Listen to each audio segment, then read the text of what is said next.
everyone. Thank you for joining us for tonight's episode. Before we start, I just want to give a shout out to all of our patrons for supporting the show. If you're interested in getting behind the scenes access and picking up some neat 5th edition maps, items, and NPCs you can take to your own game, visit us at patreon.com/thehypegoblin. If you're enjoying this table, we also just launched a second podcast for our Pathfinder campaign, Nexus Adventures. That one's GM'd by Alyssa Vamp, who you'll hear tonight as Yuiza. The game is a continuation of the story the table was telling in 5th edition, but you don't need to know anything about that campaign to understand what's happening in our reboot. Check it out now on your favorite podcasting platform of choice, or visit hypegoblin.com for a direct link to the show. That's all the announcements I have for today, so I'll sit back and let the players in tonight's session of Luck and Chaos introduce themselves. Happy adventuring. Hi, everyone. My name is Satan, or Alyssa Vamp on the internet, and tonight I will be playing our wood elf rogue Yuiza. She goes by she, hers, I go by they, them. She's like a heckin' concern, and we'll see what happens tonight, you know? Hi, I'm Zachary Vaudo, and tonight I am returning as Arat, the Wild Oracle. His pronouns are he, him, mine are anything so long as they're not derogatory. Arat is very sleepy. We'll see if he wakes up. Yeah, hi, I'm Abby, and tonight I'll be taking on the role of our hooling cleric, Fisscourth, and both of our pronouns are she, her. Hello, everybody. I'm RJ, and today I'm reprising my role as Su Long, the human barbarian. We both go by he, him. We're all human, aren't we? No, we're all dancers. Oh, okay. You don't ever want to see me dance, trust me. I would like to introduce myself to those who might be new to the channel hanging out with us tonight. Hey, everybody, I'm Sarah Roberts. I will be your GM, dating sim director, your captain of this ship that is heading down the river of joy and merriment, because nothing fun or creepy, those two things don't collide here, ever. Yep. With that, let's go ahead and get into it, shall we? You want to play some D&D? Last week on Luck and Chaos, Su Long, Fisscourth, and Yuiza and their recent acquaintance Elena continued their journey through the crypt beneath Dulhen's temple, seemingly stumbling along a long forgotten tomb. Was it another temple? The group found details leading them to think something was endangering the village that they had all just come from. While searching for the way out, the party had the misfortune of waking a long-dead mage, ultimately leading the group to discover a series of caves, as luck would have it. Unfortunately, during the battle, Su Long was mysteriously lost, vanished without a trace. More trinkets were discovered, and a trove of books hidden away awaited them. Upon exiting the cave system, the group discovered the stream they followed had been flowing uphill. Rather peculiar that was. Even more curious, the party wasn't gone for just one day. They were gone for 2. Where was Su Long? Will Arat ever recover? How did time go all wibbly wobbly in just a simple cave? Let's find out. So, last week, one of the main events that happened early on, we lost Su Long. There was a battle with a mage that happened. You saw Su Long as one of your party members used a scroll of comprehend language and read off words that were carved into the side of this beautifully intricate tomb. A creature, undead, with rotting flesh and just a real general icky demeanor. It wasn't a good time. Crawled out and took on all of you. Their magic was wild and unpredictable. And at one point, a wave of it burst forth from them, hitting you and knocking you back towards the wall. But you never hit the wall. You went spinning past colors and stars and strange land masses you've never seen before. Suddenly, you were just whisked away. And then you found yourself on a field of battle. There is fighting going on all around you. Creatures of all types. Humanoid, abyssal. Some... Are those centaurs? suddenly you see a man, impossibly tall, clad in battered and bloody plate mail, and he's charging at you. A war helm obscures his face. His bare arms and legs are covered in what should be fatal wounds that ooze wine red blood. As you stand on the field and he charges towards you, his horse is coming at you full speed, his battle axe poised to strike, but just before it does, you're pulled away once more, but not far. As you regain your footing once more on, well, we'll say it's ground, you find yourself floating on a massive rock high above the field of war. Slowly, the mass drifts away with you on it. The sound of battle diminishes. And is that the sound of a volcanic eruption? Was that water in the other direction? What do you do?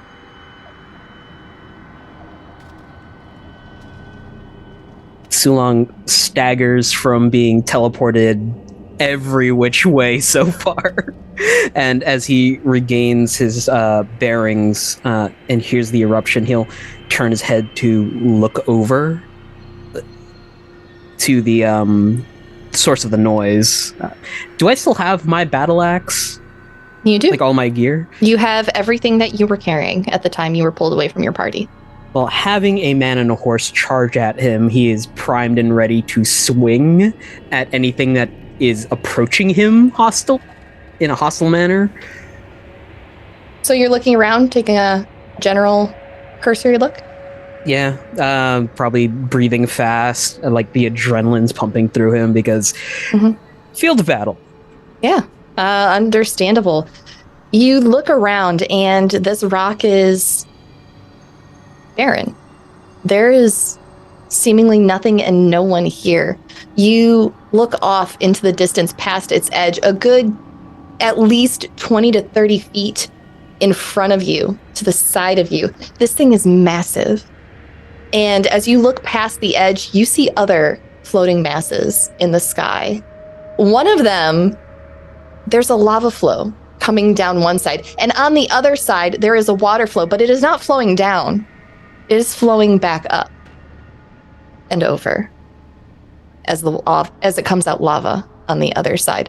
If you look off in the other direction, you see, are those wings? The size of, that's larger than any building you've possibly ever seen. And they're on the back of a giant colossal, is that a colossal racer beast?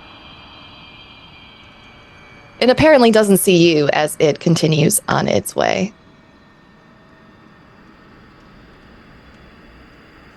Taking a turn around, he is looking for his party to see if they were teleported with him. A panicked Fisscourth!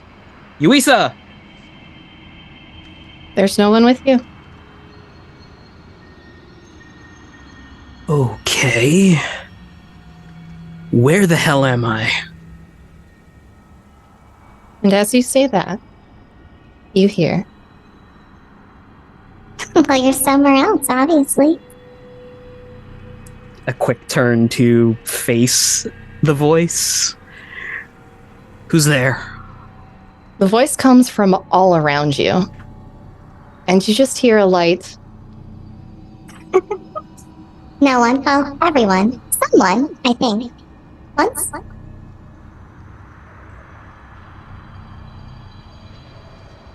Who are you? I think you know someone important. I think you know many important people.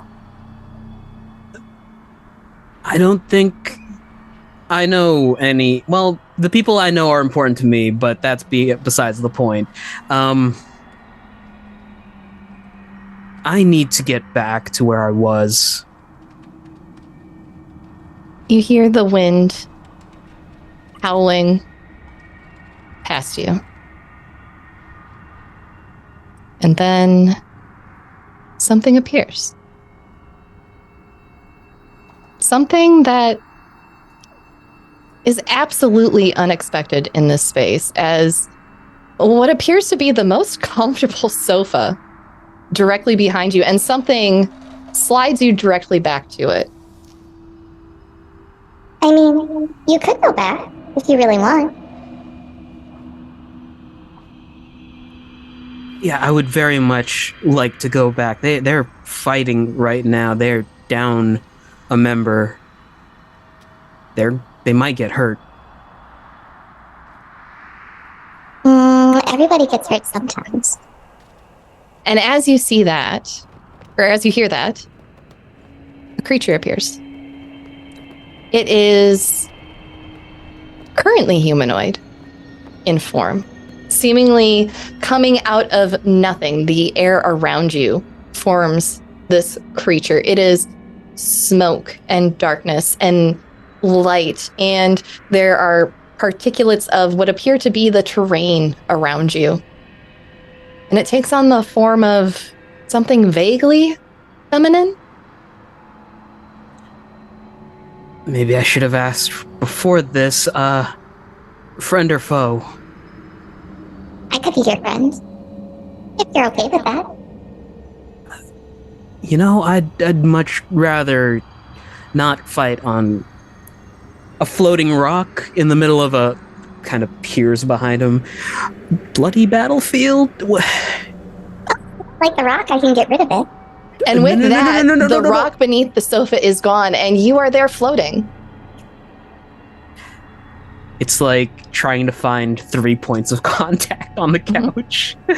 But the couch feels surprisingly sturdy, as though it is still on something. Put the rock back, please. Put the rock back, please. Oh, okay. Here we go. And with that, the rock is back in the blink of an eye. And this creature floats around you a few times. And then it lulls itself down onto the sofa next to you and rests what seems to be its head on your leg. You assume it's looking up at you. If I do something for you, will you do something for me? I can send you back, but I need you to do something. Depends on what you want me to do. Just make a delivery. I can do that, yeah. Promise? I'll know if you don't. Alright. I'm going to level with you. First, I'd like to know what I'm delivering and to whom. You're delivering peace. It raises up a humanoid arm with a flourish, and in its hands are 2 cards floating just above the palm. I thought it held up an arm. Like, what? Oh, okay. Yeah, sure. Though, do those cards look familiar to me? Roll a history check. Sue Long, you smarty pants. 19. These are similar to Arat's cards, but they are not cards that currently feature in his deck. All right. And who am I taking these to? You're taking them to my friend Arat. He needs them. But if I send them to him, I can't send you back. All right. All right. Okay. You'll do it? No other strings attached. I just need to give him these cards. No other strings. I could attach other strings if you'd like. Would you like to have the head of a chicken for a day? No. No, thank you. Okay. What about the feet of an elephant? There's potential in that, but no thank you as well. Okay. I can make you taller. Or smaller. You know what? I will deliver these cards to Arat. You have my word. Fantastic. And as it says that, the creature leaps up off the sofa and it spins around you excitedly. Oh, do I need to get his signature for this delivery or anything, or? No, I'll know that they got there. I always know when they get there. I just can't always get them there. All right. Well, that's nice. What do I call you? What would you like to call me? I go by many names. People just scream. Anything you prefer? Something pronounceable?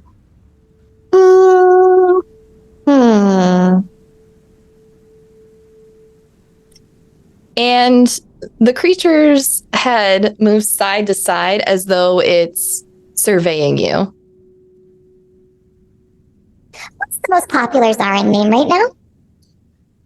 Oh, well, I'd have to take a look in a registry and then sort through it.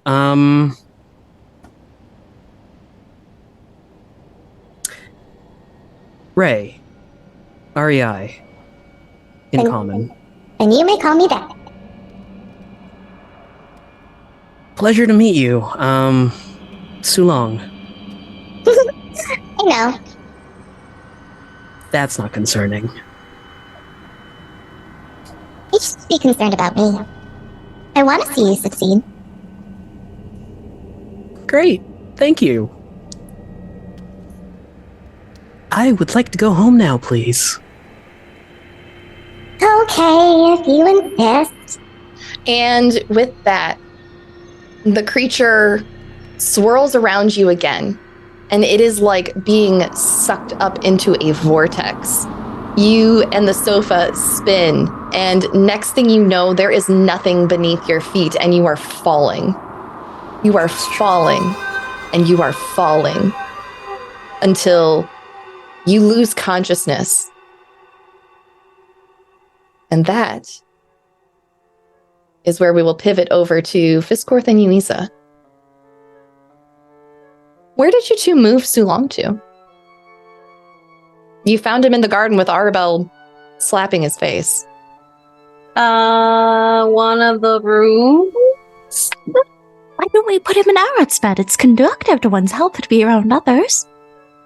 Well, yes. Well, let's see. No, see, we're gonna put them in the same bed, and then you and I are gonna stay there because we don't know what's gonna. I don't know if Arat's dead or not. I don't know if he's dead or not. He's at least breathing. So we're just gonna put him in Arat's bed, and then you. How do you sleep?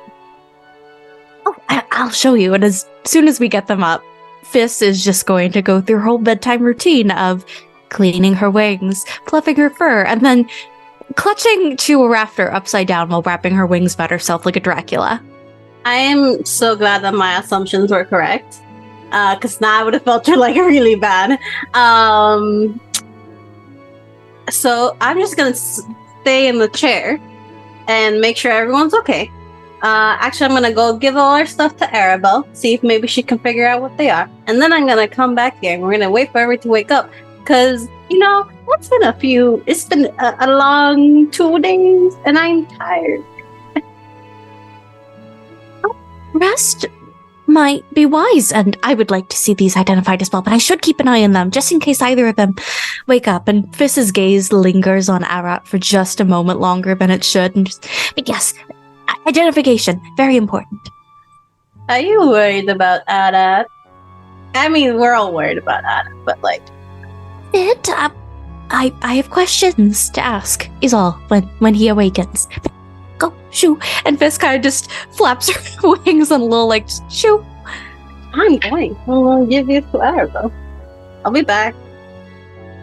As soon as Yuiza leaves the room, I'm already awake. I just haven't moved. So the moment that she walks out, having heard all that, just still laying in place, not moving. There's no eyes to flutter, so you can't really tell. He just goes, "What questions did you have?" I think that startles Fiss so badly she falls from her perch just with a thump. She immediately just rushes over, holds his face in her little fingies. Are you all right? Are you here? Is this Arat I'm speaking to? I'm not speaking to a demon or anything. I don't think I am these things. I think I'm still me. How does one tell? You're, no, you don't have pupils to look into. But something like Arat wouldn't. I'll believe you for now. But, do you normally do that? The falling asleep for 2 days and... Oh, no, things like this have happened before, but never to this degree. This was something very, very new. Very uncomfortable. We were worried sick about you. Arabella had you under her care, of course, but I was worried you never would awake.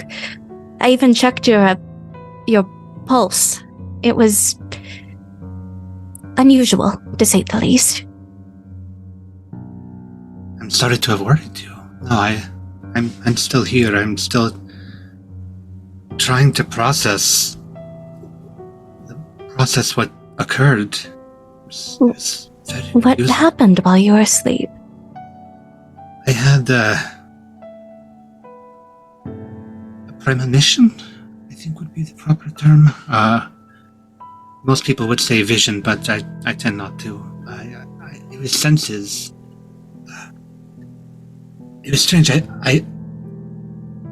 was asleep, and then suddenly I felt something coming in from the edges, and then I was completely frozen. I couldn't move. I couldn't lift anything. I was just locked in place like a statue. And I could feel it. Felt like being inside of a crystal, and everything was cold and loud, and it was getting louder and louder and louder. And then when it was finally deafening me, I woke up, and it was very overwhelming, and I fell right back down. It's more instinctual that Fiss just puts a wing over him, like a blanket. It sounds terrifying, Arat. I'm terribly sorry that you have to experience these premonitions. Did it tell you anything? No, it did not, but it felt foreboding, impending. A warning. Something coming. The noise that grows louder and louder until it is here. Without another word, Fiss just, to the hand that Arat has usually covered in a glove, takes a claw, unhooks it, and moves it to the side. You just take this off? Yes, absolutely. With permission, of course. I'm not going to stop you, because I don't know what's coming. Underneath it, across Arat's hand, there is a very long gash. It looks like his hand would have been cut open, but instead of blood or anything else, there's the closest approximation would be like baleen that you'd see from like a blue whale. That's just knitted between the lines on the gash on his arm, on his hand. I'm curious, how long have you been feeding on the people here? Sorry? You're like me. You require the sustenance of others. A parasite, for lack of a better term. It's alright, I'm not going to turn you into the guards or anything. I would be a hypocrite if I did so, but... How long? How long here or how long... Have you been feeding on them, is what I'm asking. Since I got here. What do you take from them? I know what I take, but... What's yours? Desire, dreams, wishes, memories? It's dreams. It's dreams. It doesn't always have to be sleeping dreams, though. Sometimes it's aspirations. That's why I love to hear the aspirations and dreams of people. It fills me as much as it fills them. This just looks... Her face is a bit twisted. You wouldn't see this, of course. God, I feel so bad saying that. But... I like that. It's... strangely peaceful. You encourage the best out of people, in a way, with your feeding. It is, and it keeps the need for our similar taste down. Though I have to feed much more that way. Would you like to feed off me? You must be hungry after your rest. I appreciate it, but the level I am at, I don't think I would like to feed off of you. I can handle it. Come on, we went through a cave full of horrible things. There was a dead man who looked like rotten jerky. Awful. I can take it, Arat. You can trust me. I would like for you to not wind up like him. I think I'm a bit hungrier than simply dreams can satisfy. Just know the author remains, and I would like to know you better, Arat, is what I'm saying. The butcher sells his spare blood. He has so much of it from cutting. He sells it by the thermos. I left one for you when you were talking about how you were not able to eat much here. It's rather cheap. He doesn't have any other use for it. Thank goodness you're blind, because Fiss is just bright pink. That's the sweetest thing anyone has ever done for her. If it's all right, I think I need to step out for a moment. Oh, yes, right away. I'm going to keep an eye on Sulong. If you need anything, I'm here, and she'll just clutter herself back onto the ceiling. Okay. Everybody else is downstairs, and he points at the door. Yes, Yuiza was with Arabelle, identifying some of the things we found in the caverns. Thankfully, we didn't encounter any of my relatives, but we found quite a bit down there. I think I would like to feed before I answer more questions, so perhaps a different way, but you say many things that you do not finish. I would like to know you better as well, Fisscourth. I think, like you said, we have more in common.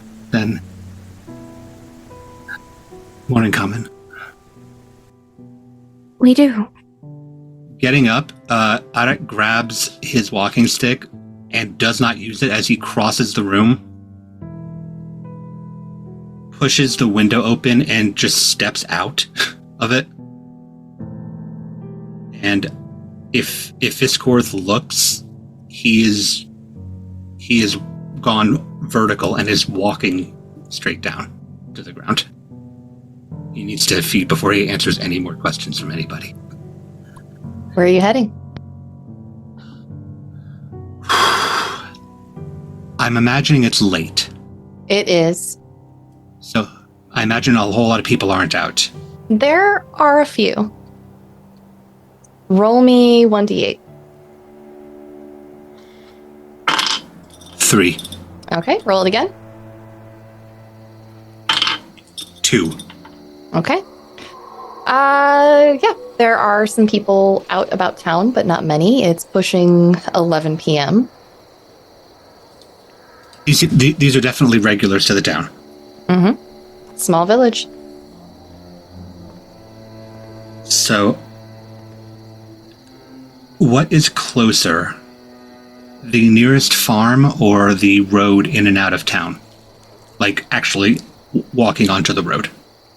It would be the road, most likely. Then I will walk out onto the road, and I am going to walk till I can find somebody, preferably no one that I have heard around town. Okay. If I'm lucky, it'll be bandits, but we'll see. Someone roll me a d4. I rolled a straight 4. A 4, okay. Zach, yes or no? No. Okay. You do go out. You hear some groups go by. You hear some familiar voices, some not. And as you continue out, you hear something. You hear a humming coming from just beyond the wood's edge. I'll follow the sound. And now that I'm out here, I actually am using my stick to give off the appearance. But I'll follow it into the woods. Okay. Do you try to go stealthily? I don't think I need to. No one tends to be super on their guard around me. Okay. Yep. You can continue on towards the sound of the humming. Mm-hmm. And you get a good ways away from the road. You don't hear the carts anymore, although there are very few of them. You don't hear any other people around. There's just a humming. Probably 20 feet from you. And let me roll their perception. They have not seen you yet or heard you. I'll keep on walking up. Is there anything besides the humming that stands out? Can I smell something like gunpowder, blade oil, something to tell me if this person is armed or if this person is a problem? Is there a smell of blood already on them, things like that? The area itself smells very mossy. Okay, but nothing off of this person, if it is a person. It's definitely a person. Okay. It seems to be a smell that comes from them as well. A earthy smell. Okay, then I will just continue to walk until I'm in their area. It would almost benefit me for them to see me. So I'm just going to keep on going until I'm in the same area as them. And as you get close enough, do you make your presence known, or do you just wait for them to notice you?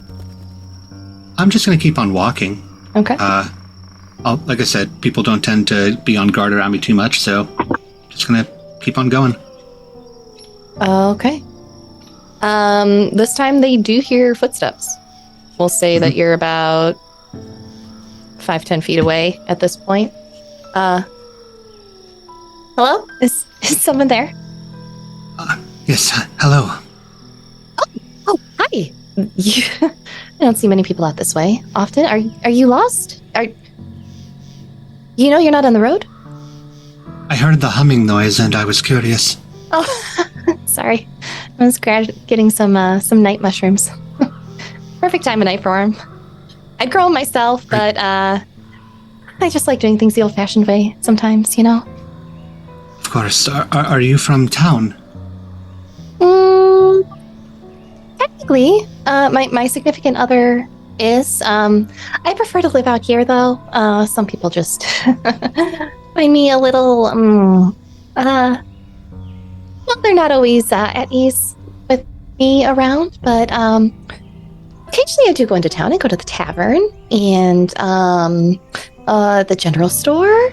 Sometimes the magic shop. I tend to supply them with some potion making supplies. Sometimes. I'm sorry, I didn't get your name. And at all that description, Arat deflates a little bit. And he just goes, "My name is Arat. I've recently arrived to join up with the Wargens." Oh, wonderful! It's been so wonderful since they came to town. Iggy has been just overjoyed. Larry Moon, I'm so happy to meet you. It's a pleasure to meet you. You say you are out here much on your own. Yeah. Oh, my hut's just right over there.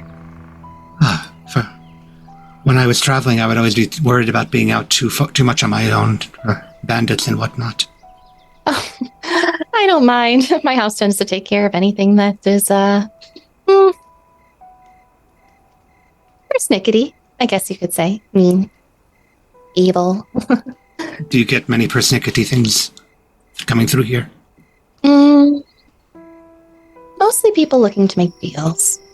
But occasionally, some people want to renege on their deal, and even though they signed a contract, they just don't want to honor it. But, business is business. So it seems to be. Mm-hmm. I must confess, Miss Moon, as a warden, I was simply patrolling, hoping I could find some sign of ne'er-do-wells for my job. Oh. You do not seem to be such, and it seems as if you have a reputation in town already. A little bit. Mostly it's just by association, but, I do the odd job here and there. Is there anything I can do for you? Do you need to make a deal? I'm happy to write up a contract anytime. I'm afraid I don't have many things to make deals with. But I appreciate your offer. Okay, well, if you ever need me, just, think about the hut in the woods and suddenly there I'll be. I'm very mobile. Could you describe it to me? It may be easier to think about it that way. Well, let's see. Well, currently... Well, it used to look like an inn, and then it decided it wanted to look like a toadstool. Right now, I think it's kind of going for a, I think it's a witch in the woods kind of vibe. I'm not quite sure. It is preparing for my book club to come meet in a couple weeks. Oh, by the way, since you're from the Wardens, I did deliver them a message about having a job to do. So if you want to pick that up, I think Toby still has it. But it looks kind of like a very large tree right now, but without the top. It has an actual roof on top of a very large tree stump. Interesting. We've come across a couple of those, but they do not sound like your home. Oh, no, mine's the only one on this plane like it. Well, sometimes. It depends on who's in town. Thank you very much for your time, Miss Moon. I will continue my search for the evening. Oh, okay. Well, if you decide you need me, Mallory Moon, I'm here to help. Thank you very much. And Arat will make his way forward, very tightly gripping onto the stick as he was trying to size up if it was somebody that could be a potential, and it sounded like they're far too known. Okay. You're continuing on? I'm continuing on for a bit, and if it feels too hopeless, I'm going to circle back into town by way of one of the farms. Roll me an investigation check with advantage. Because I'm imagining those senses are heightened at this point. Yes, they are. That is a flat 19. Okay. Yes or no? Let's go with yes this time. Excellent. You make your way through the woods hearing nothing larger than a mouse or a bird up in a tree. Far too difficult to get to. But as you circle back, you take a very wide arc and you come across a cattle farm. I'll walk up. Can I hear anything besides cows out? Roll me perception.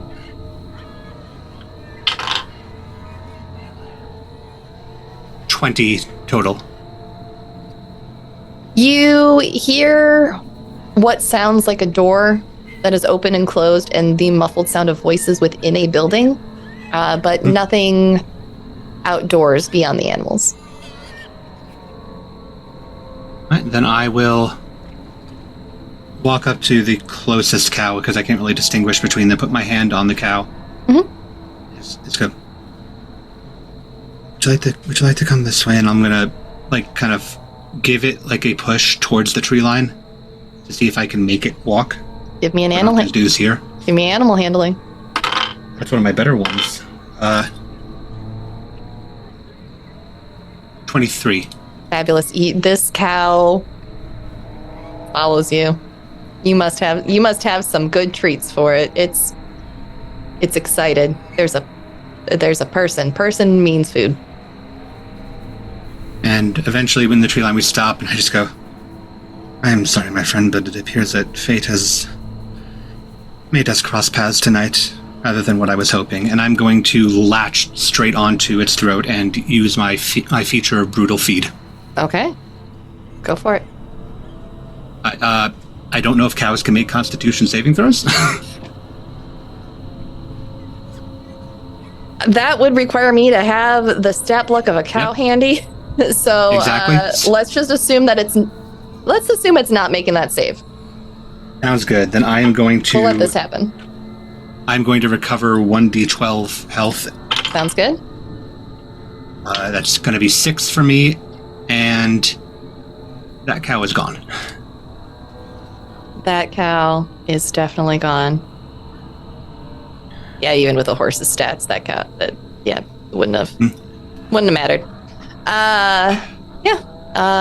You are there with the corpse of a cow.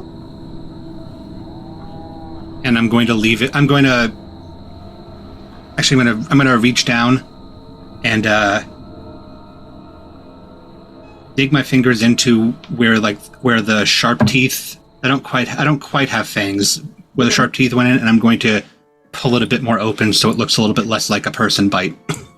Okay. And then I'm going to, wiping my hand off on my very selectively chosen burgundy coat, I'm going to walk back to the Wand's Want, and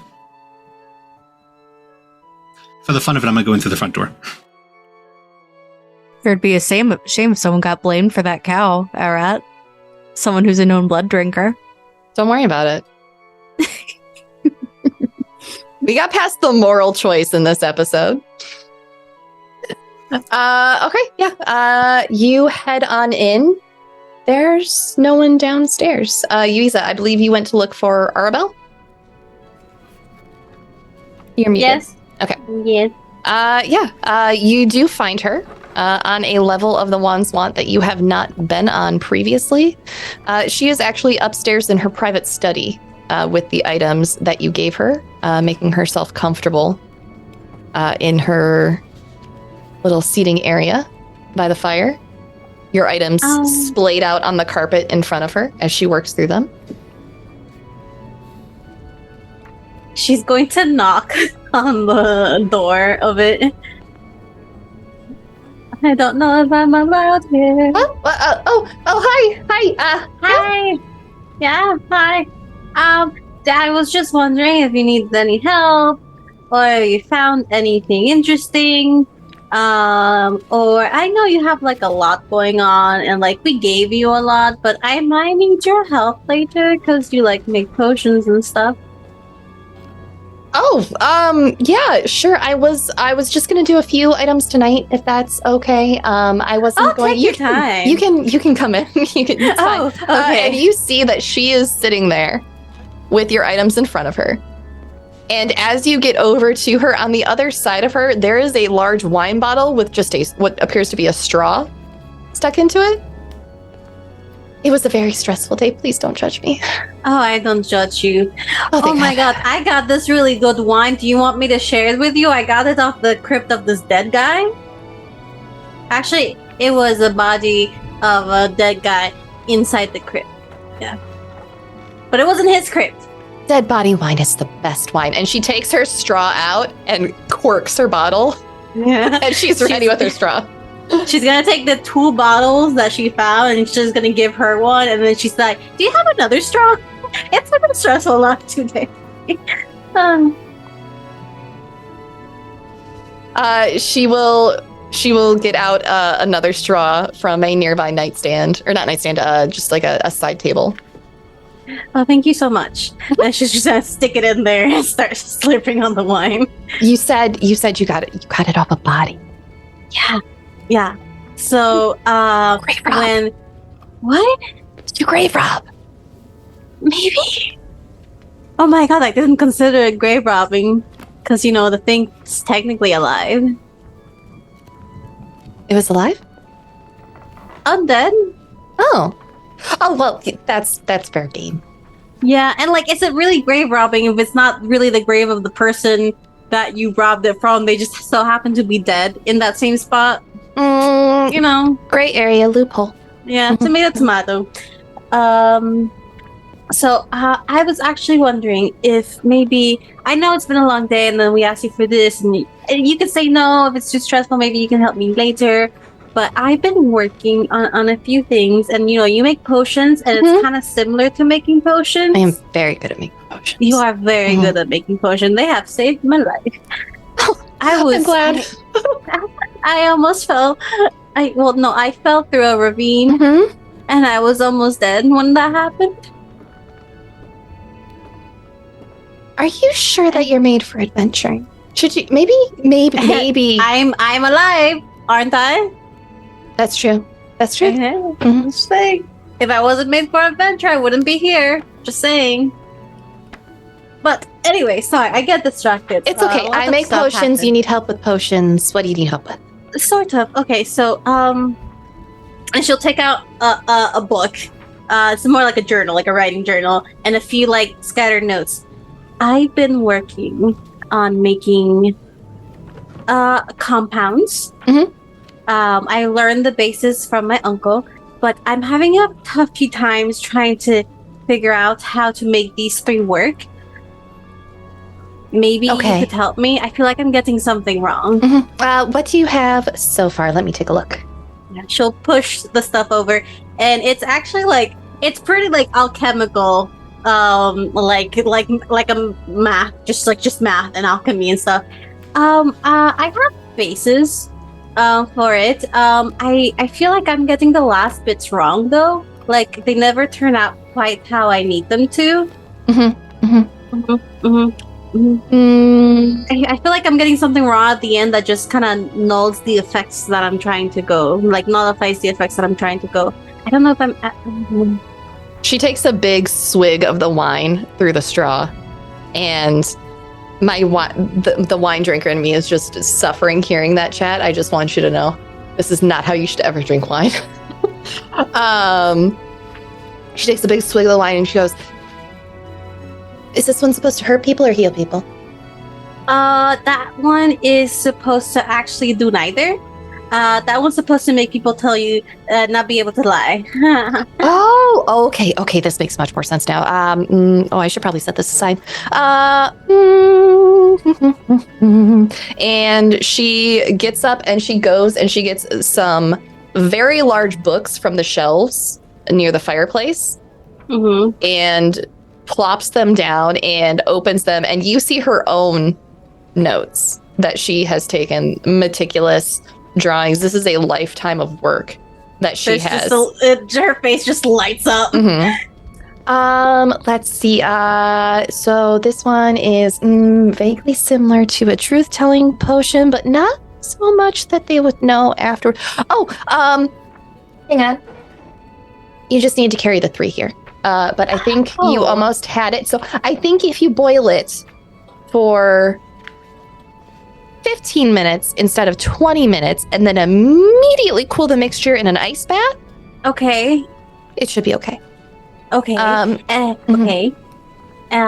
That's amazing. Okay. So these other two, so this one is supposed to, it kind of just gives them a little wibbly wobble and they like drop. It works like with it's kind of like vertigo, and it works with like a little crystal you have in your ear. It's kind of hard to explain, but I think I got. I'm using a substitute for this like ingredient here. This mushroom, because I don't have the correct one. Oh, what mushroom do you need? I think I need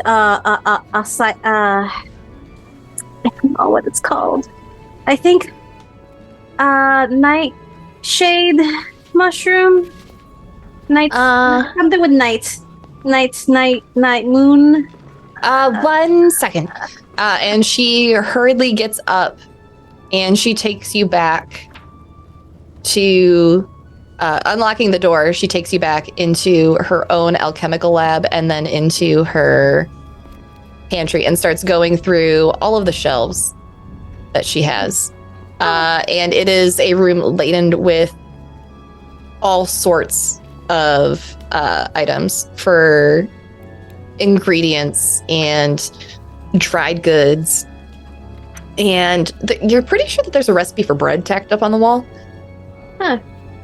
And she goes Is that a sourdough recipe? It is. It's a really, really good one. I got it from Toby. Let's see. I don't have any. I know where I can go get some tomorrow if she's still in town.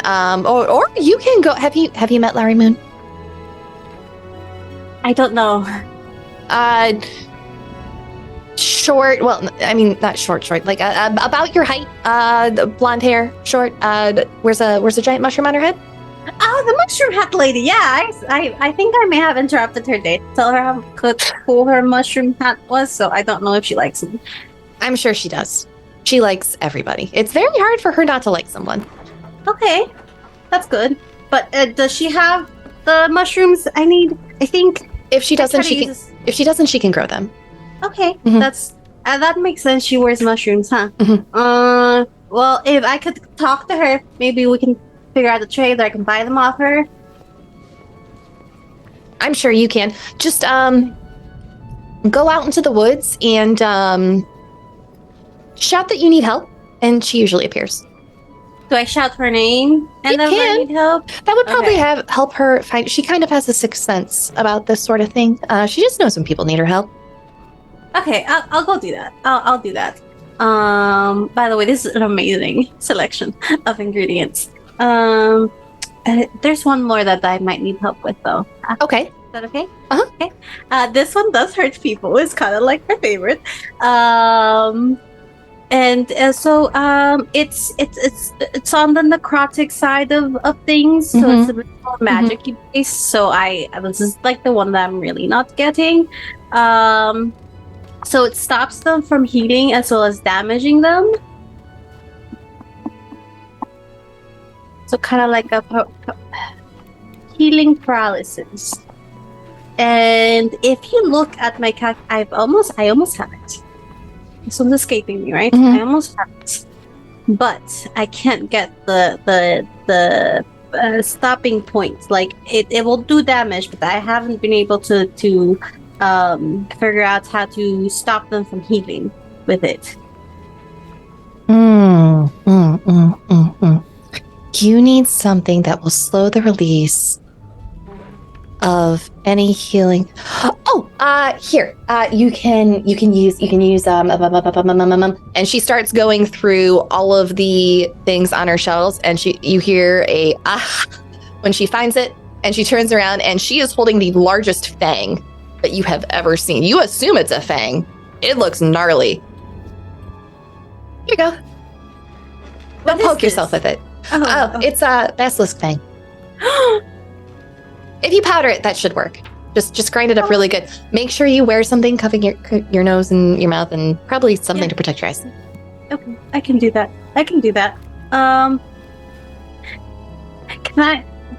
Is it okay if I like do some things like, do you have I don't want to invade your workspace, but maybe like, could I borrow, like, I don't have a lot of stuff with me.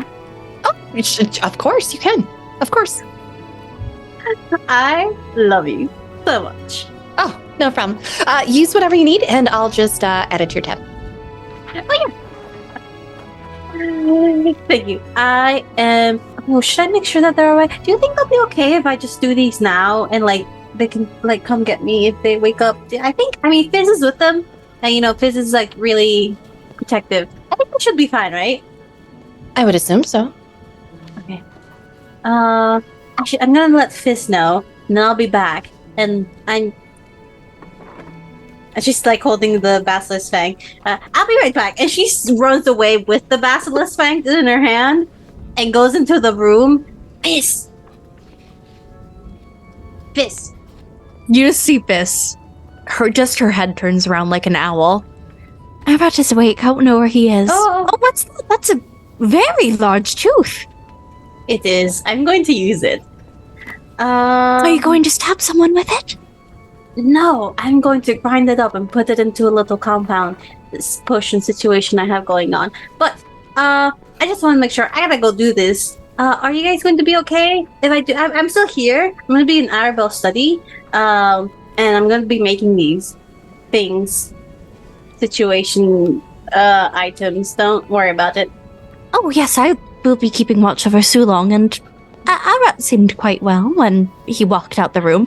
Very strange, but he mentioned needing to feed. Don't ask for details about that. He will explain in his own That's a time. weird way of saying you need to eat. Well, I'm very strange, wouldn't you say? Good night, and Fish just wraps herself up in her way. Oh. Okay. And she's gonna go over to Sulong and just look at his face like, I hope you wake up soon. And like pats his head. And then she's gonna go out and go back to like the main area, and then I feel like it's just I'm looking at Arat, Aris sensing me. I'm looking at Arat, Aris sensing me. I'm like, hi. And yeah, Arat just walks in, like kind of dragging like the cane as he walks. He just goes, "Hello, Yuiza. Are you alright? Do you feel alright? Much better now." Okay. And just like walking towards the stairs. Do you need... How are you? I'm very excited. Good. Yeah. You'll have to tell me all about it.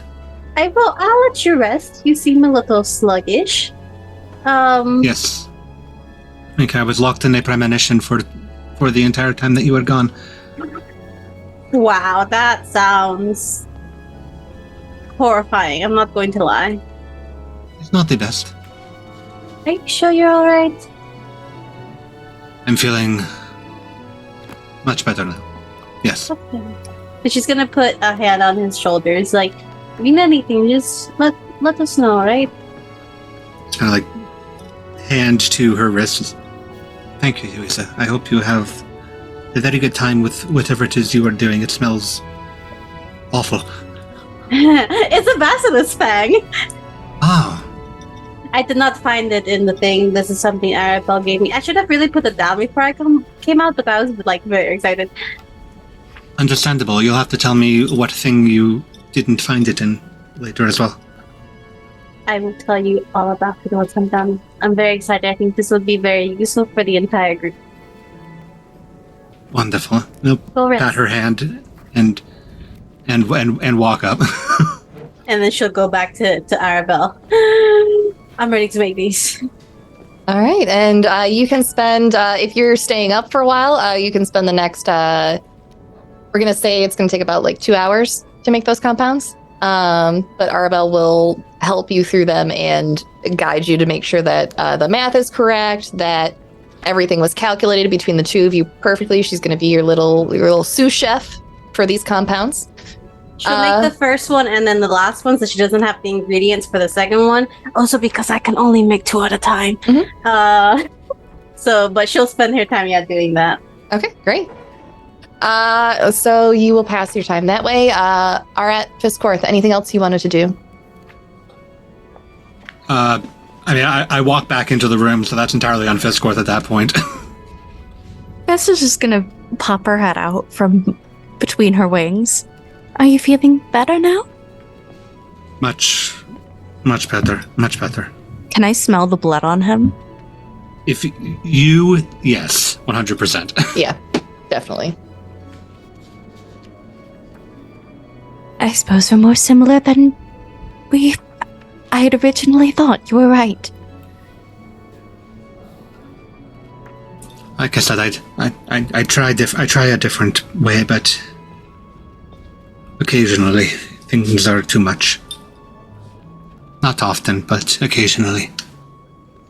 This just gives you a long look for wrapping herself back up again. Just hearing the winged shuffles. Good night, Fisscourth, and he'll just like put the stick down, kind of like toss his blindfold onto like the nightstand and just straight flop down onto the bed next to Sulong, where he woke up. Yeah, you flop down. Sulong is snoring away. We will end the evening there for these characters and move on to the next morning. How does everyone want to go about waking up the next day? Alive, mostly. Usually. Okay, I guess if you insist. Throats unslit. I guess first question is this a long rest, or like is the exhaustion done or not? No. Because this is still within the same 24 hours of the party's last long rest. You can, since you did not take a theirs, not mine. Yeah. If you are waking up at the same time as everyone else to join in the day, you will not get the long rest. You can get a short rest, but you won't incur any further. I will inevitably. Yeah, you won't incur any further exhaustion from this. Yeah.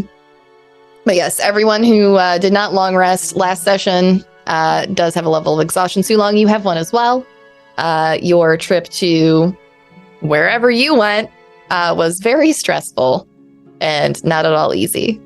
But who wakes up first this morning?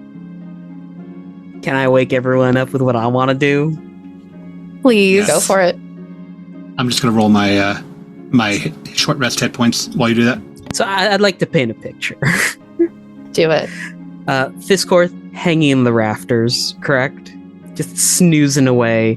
Arat in whatever sleeping position he is holding. Yuiza probably knocked out next to the cauldron after finishing the last potion. Oh, she's probably on that desk here, just knocked out. She's used to sleeping on chairs in small spaces. It's fine. There is a startle awake, followed by a ha ha, and a. Usually there's like crack, but no, there's a boom, and the bed depresses slightly, and Sulong is suddenly across the room, just hands, legs sticking to the wall, looking around. Where's the mage? Yuiza wakes up screaming with her daggers out. Ah! Yeah, Fiss is screeching as well, doing the full, like, wing defensive posture. I'm too tired, so I'm just fumbling and feeling if my bed is now broken or not.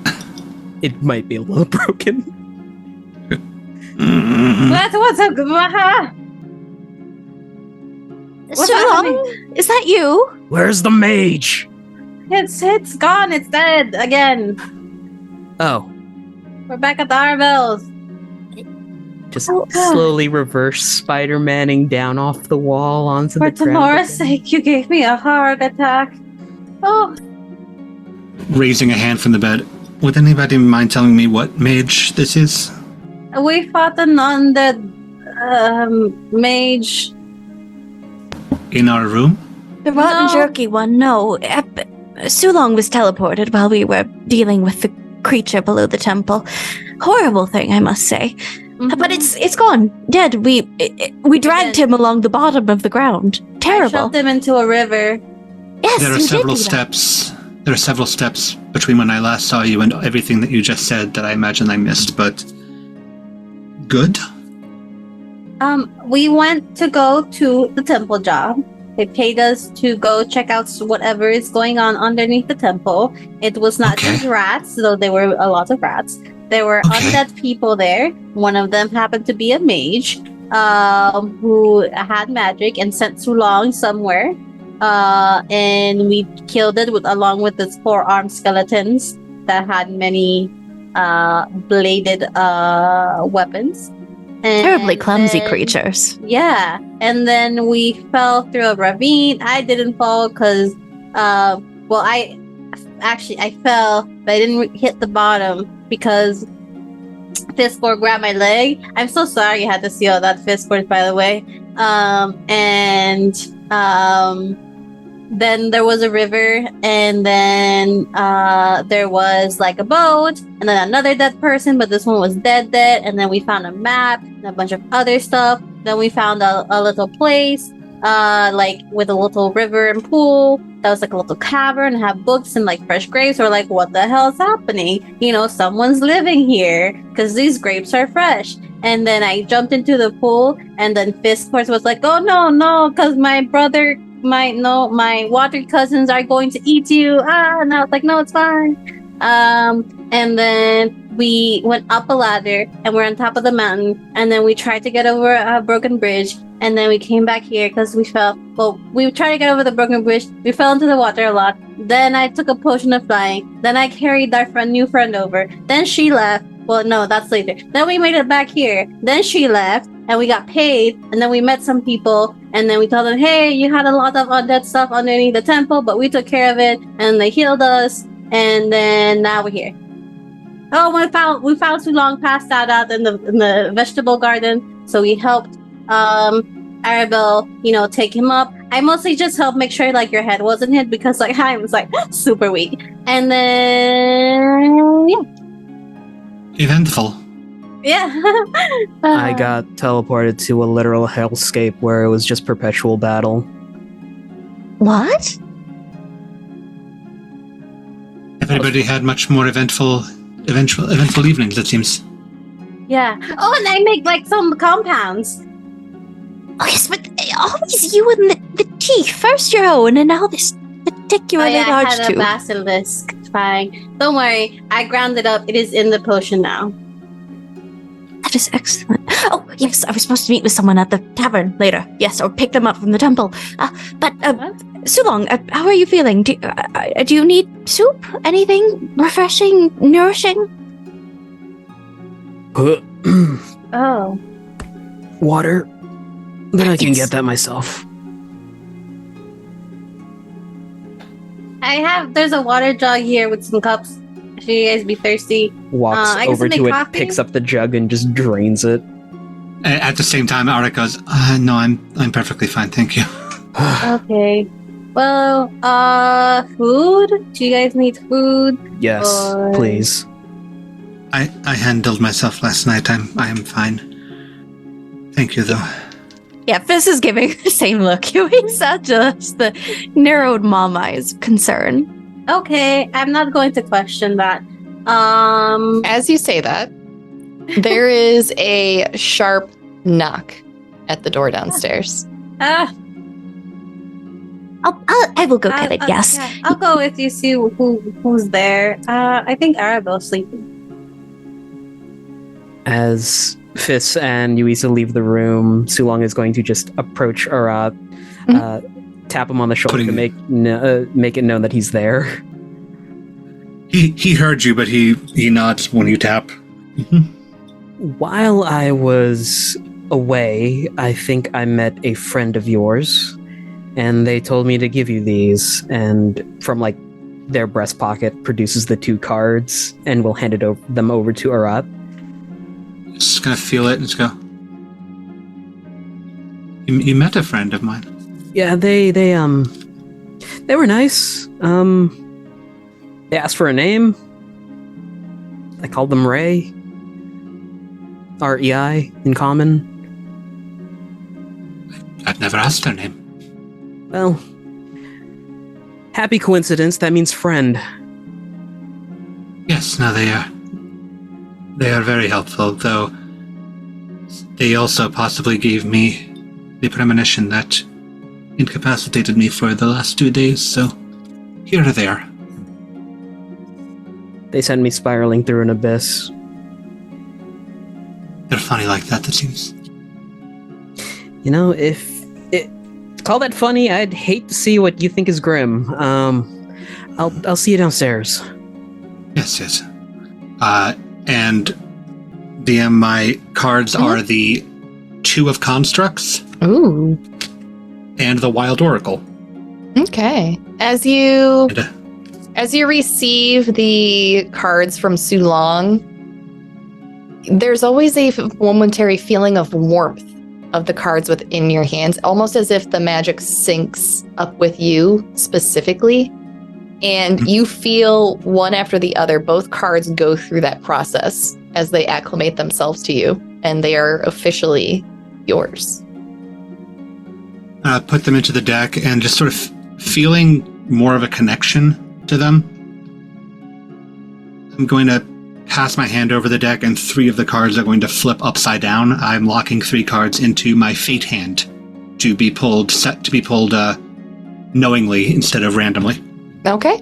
Sounds good. And I'll pocket the deck and walk downstairs to join everybody else. And before we go to Yuiza answering the door, Fisscourth, anything else for you? No, I'm just gonna go answer the door. Okay. I have more questions for Arat, but we'll get to there when we get to there. You go downstairs and you answer the door. And through the panes of the window, you see a finely dressed elven man with short, neatly cropped red hair, giving an appraising look to Arabelle's garden. He's just gonna open the door a little bit. Hello. You must be the house guests I heard Arabelle had. May I come in? That's right. Thank you. Yes, I can. And he will push right past you with that was his very rude of cane. you, but that's fine. Oh, well. I should have been in here a while ago. It could have answered the door sooner. But, anyways, allow me to introduce myself to you. And I see your other friend here. This must be Madame Fisscourth, I believe. It's hard to mistake the big white bat in town. Yes. Fist just takes his hand with her little claw. She doesn't know what a handshake is, guys. Fisscourth, Yuiza, and that leaves... this must be Su Long coming down the stairs. And where's your fourth? Resting. Who are you? My manners. Yeah, they seem to be non-existent. So she says that to herself. She doesn't say it out loud. I am Zassafel Patoris. I am the mayor of this fine village, and I wanted to invite you all to dine with me in a week, as well as attend the upcoming comedy festival as my guests of honor. Oh, what did we do to be your guest of honor, Mayor Zassafel? Oh, well, I just want to be a kind and gracious welcoming host to all of the latest members of the guild. Wow, that's very gracious of you. Mm-hmm. Very. It is wonderful to meet you, Mayor. Do you live in the town? I don't believe I've seen you about. Oh, yes, I do spend most of my nights. The gambling tables are quite the Pink Dragon? enjoyable. Yes. But no, I do not live within the immediate town, village vicinity. We haven't upgraded to a town, you see. I am working on it, but we're not quite there yet. Maybe by the end of the year. No, my estate is a little further out. Go past the farms to the east, and you just can't miss it. The tulips are lovely this time of year. You should come by. And as he says that, he gives you a toothy smile, and it's that impossibly perfect Ryan Seacrest smile. It's giving me Uncanny Valley. I don't like it. I know he's about to melt. This man is made of wax. Yeah. That would be lovely. I would love to see the tulips in your garden. Would you like some refreshments? Oh, no, thank you. I am on my way to a breakfast appointment. Actually, I'm here to collect her. Is Miss Arabella? I will go get her up. This is just giving you a look like, please don't leave me alone with him. Please. Sulong's here with you. Sulong's there, and Arat's walking down the stairs at this point. Yuiza pushes Sulong towards Fisscourth. Well, nudges, can't push. Mhm. And then she'll go up the stairs and be like, the mayor of Dulhen is here? He's kind of creepy.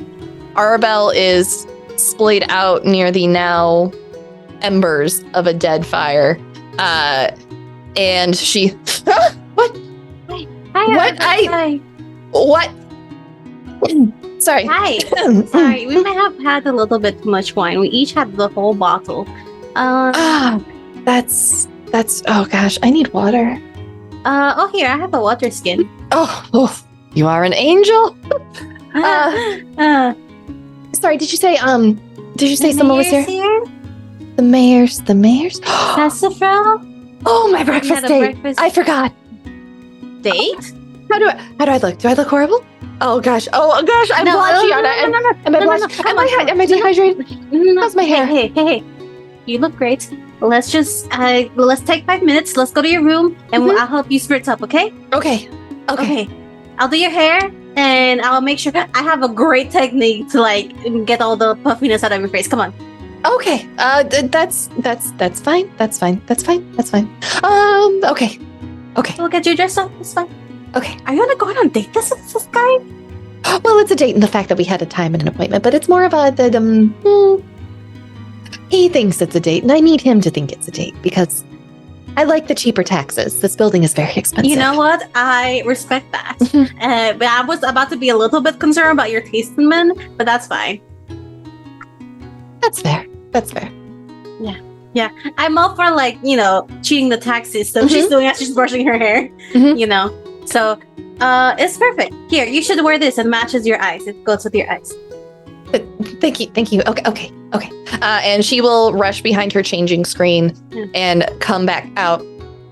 I definitely woke up on time, You did. and I definitely was prepared for this. You were doing paperwork while you were waiting on him.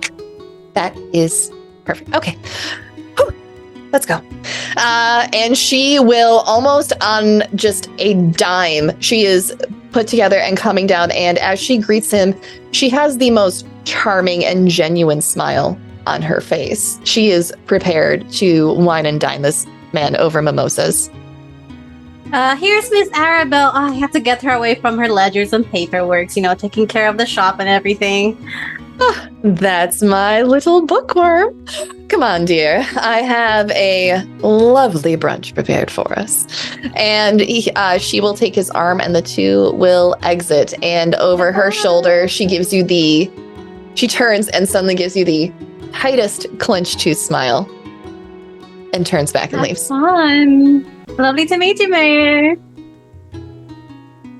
Yuiza goes behind him, closes the door. She's like, God, he's so creepy. He his teeth at me like some kind of predator. I would know. I think he was trying to smile. Who was this person? The mayor of Dulhen. What on earth did he want with... It sounded like he was talking with all of you before. He wanted us to go to the comedy festival as his honored guest. And to wine and dine us. That is... I think so, yeah. That is odd. Yeah. He was here for a date. She air quotes first. It's like a date, air quote. And she says the word air quote. With Arabelle. It's date in his mind. So we're gonna keep it saying it's a date. Very for well, her, yes. not so much. But it keeps the taxes low. So That makes sense. That makes Charges sense. taxes. I can't wait for you to learn about taxes. You're going to hate them. Oh no, I read about this in financial ledgers. He is a terrible man. I already do not like him. This has only proven my beliefs true. Yeah, that makes sense. But we're not going to tell him he's terrible because he is the mayor of this town. That is true, even though he doesn't live here. And I bet he does not pay taxes either. I found that so weird. I thought you'd have to be a resident of the town that you're mayoring at. I don't know. Precisely. Every town works differently. Some of them simply lord over a town and they live elsewhere with other lords. Really, I read this whole... I believe it was called the Manifesto. It was the same color as your shirt, Arat. Not that you would know, but he was speaking about this. I believe he's what they call bourgeoisie. Bourgeoisie. Bourgeois what? Bourgeoisie. It even sounds like his name. He doesn't pay taxes, but he charges them. That's how you say that word? Yes, I'm very literate. I was a scholar. I am a scholar, as a matter of fact. I always used to say bourgeois. Sounds like a sauce. I know. I never heard it said out loud. I've always read it, so hello. I'm gonna go make some eggs and rice. Does anyone want? Are you alright, Sulong? How are you? Just gonna grab his face. How are you doing? I'm okay. Just a little hungry. Okay. You sit down. You have been through a lot. We all have, honestly. I'm going to make breakfast for everyone. Going to make coffee. Okay? You can help me with that. I could also make this coffee. I will show you how I make coffee, yes. Yes, Yuiza's way, of course. If you don't already have it, you can all have DM inspiration for hating the bourgeoisie. Yes, perfect. Seize the means of production. Perfect. You all got together and made breakfast. Yuiza, what was on the menu this morning? I assume you're cooking. Yeah, she kind of Sloane's like, don't worry, I'll make food. She's like, no, I'll make food. It's fine. This is my house now. She heard Sulong wanted rice with eggs, so she made that. And she made some coffee, and she had like breakfast sausage that she made, like chorizo with the eggs and rice. It's really good. Satan, stop making me actually hungry. Go eat, girl. Partway through the meal, after you finish frying the chorizo, Sulong just dumps a pot of rice into like the leftover sauce and just starts mashing them together, so you get that chorizo rice. I imagine Fizz has had her coffee rights redacted, so she has to watch it be made. She's she will show this how to make it. Mm-hmm. And, Just imagine like the really fancy lattes, like with the little like art. You're just showing us how to do She's that. not that fancy. It has the foam, right? But just basic foam, and then like with like a little like stick, she draws like a little fucked up cat. Here you go. This is artistry, sorcery of the highest. Yuiza, you are a talented person in so many ways. Yeah, you're so nice. I'm only truthful. I almost don't want to destroy it, and Fizz is looking so sadly at this little fucked up cat and the coffee, but then eventually just starts drinking. I'll make you another cat tomorrow. It's not my best work, but it's really hard to draw with like coffee. I don't think it's just like the little nose with the whiskers and like the two little eyes with the. I'm just imagining Garfield. But yeah, here's food, everyone. Well, let's eat. Oh my god, guys. Okay, so first of all, I have news for you guys, right? Arabelle helped me, right? And I got a few little tricks up my sleeve now. More You know, tea? where's Do you mean besides the blades? Besides the blade, yeah. So I finally was able to with Arabelle's extremely amazing help, finish making a few little compounds that I've been working on. I've made 2 so far. This one, she takes out a small vial, and she'll kind of like let as she's holding it, let Arat like feel it, but like not let go of it. She's like, this took a long time, so please don't drop it. This one, and it's about the size of a finger. It's not really, it's like the little vial. It's not that big. This one will prevent people from lying to you. I thought that was liquid sugar. It is not. It does look clear though, right? So it can be mistaken for like any liquid really. But the cool thing is, right? You don't really have to drink it directly from the vial. Like if I put this on like food or like drinks, I could spread it around for like a whole table, and then they couldn't lie to us. Powerful I mean, it doesn't always work, but you know. Sulong, did you already drink it? Yes. I Okay. spent all night making that too long. I'm kidding. Just don't drink it. I worked very hard on that. It's very impressive, and he like kind of taps it with a fingernail, Yeah. just like to feel. It's like a really clear ding, ding.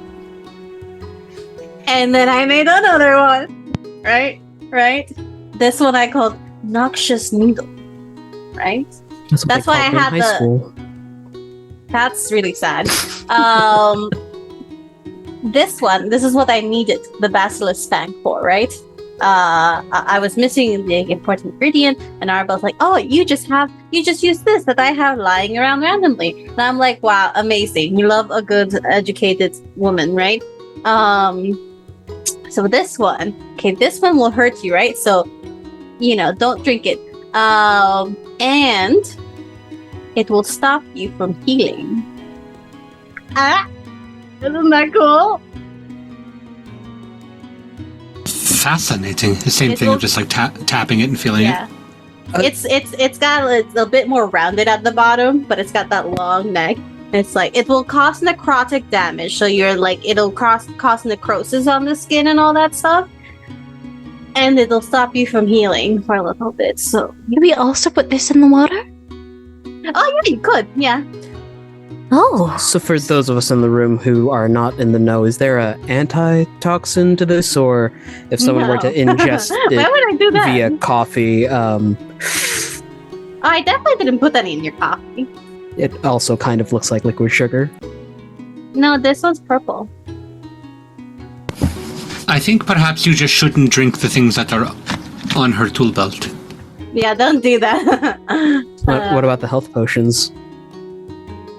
Don't drink anything that she doesn't directly offer you. Yeah. But it's really cool, right, guys? Extremely. Fascinating indeed. Thank you. I had to do a lot of math to get these stuff. It took me a long time.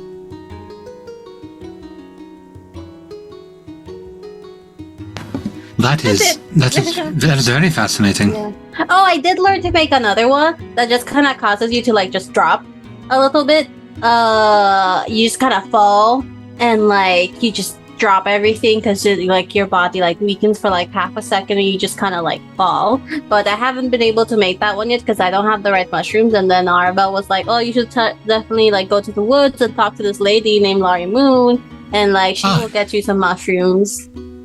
Oh no, yes, she is very very eager to make deals with people.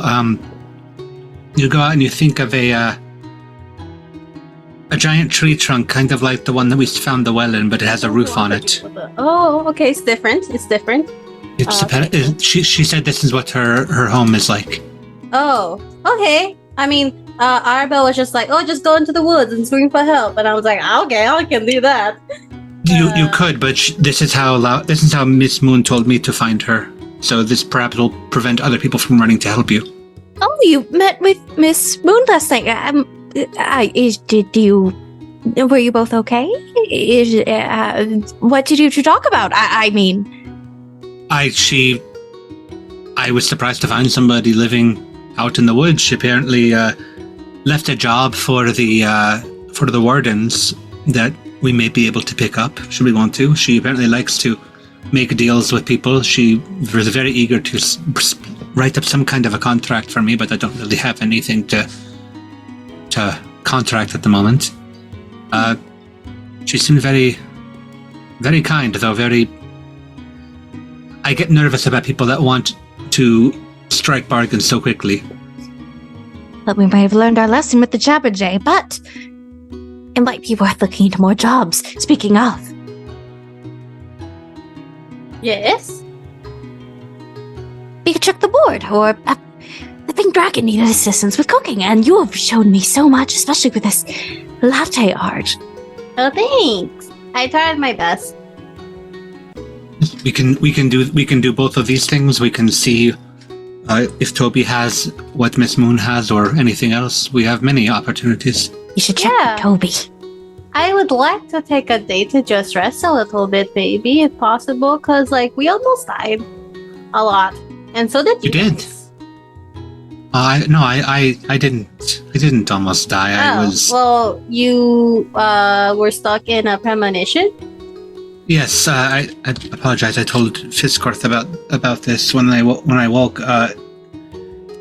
Yes, I was asleep, and then suddenly I was overcome with feeling encased in a crystal, like nothing could move at all. Everything about me was just locked in place, and then a very low roar that grew and grew and grew until everything broke and the premonition was over. I told her it felt very foreboding, but I don't know what to make of it. All I know is that nothing about me could move.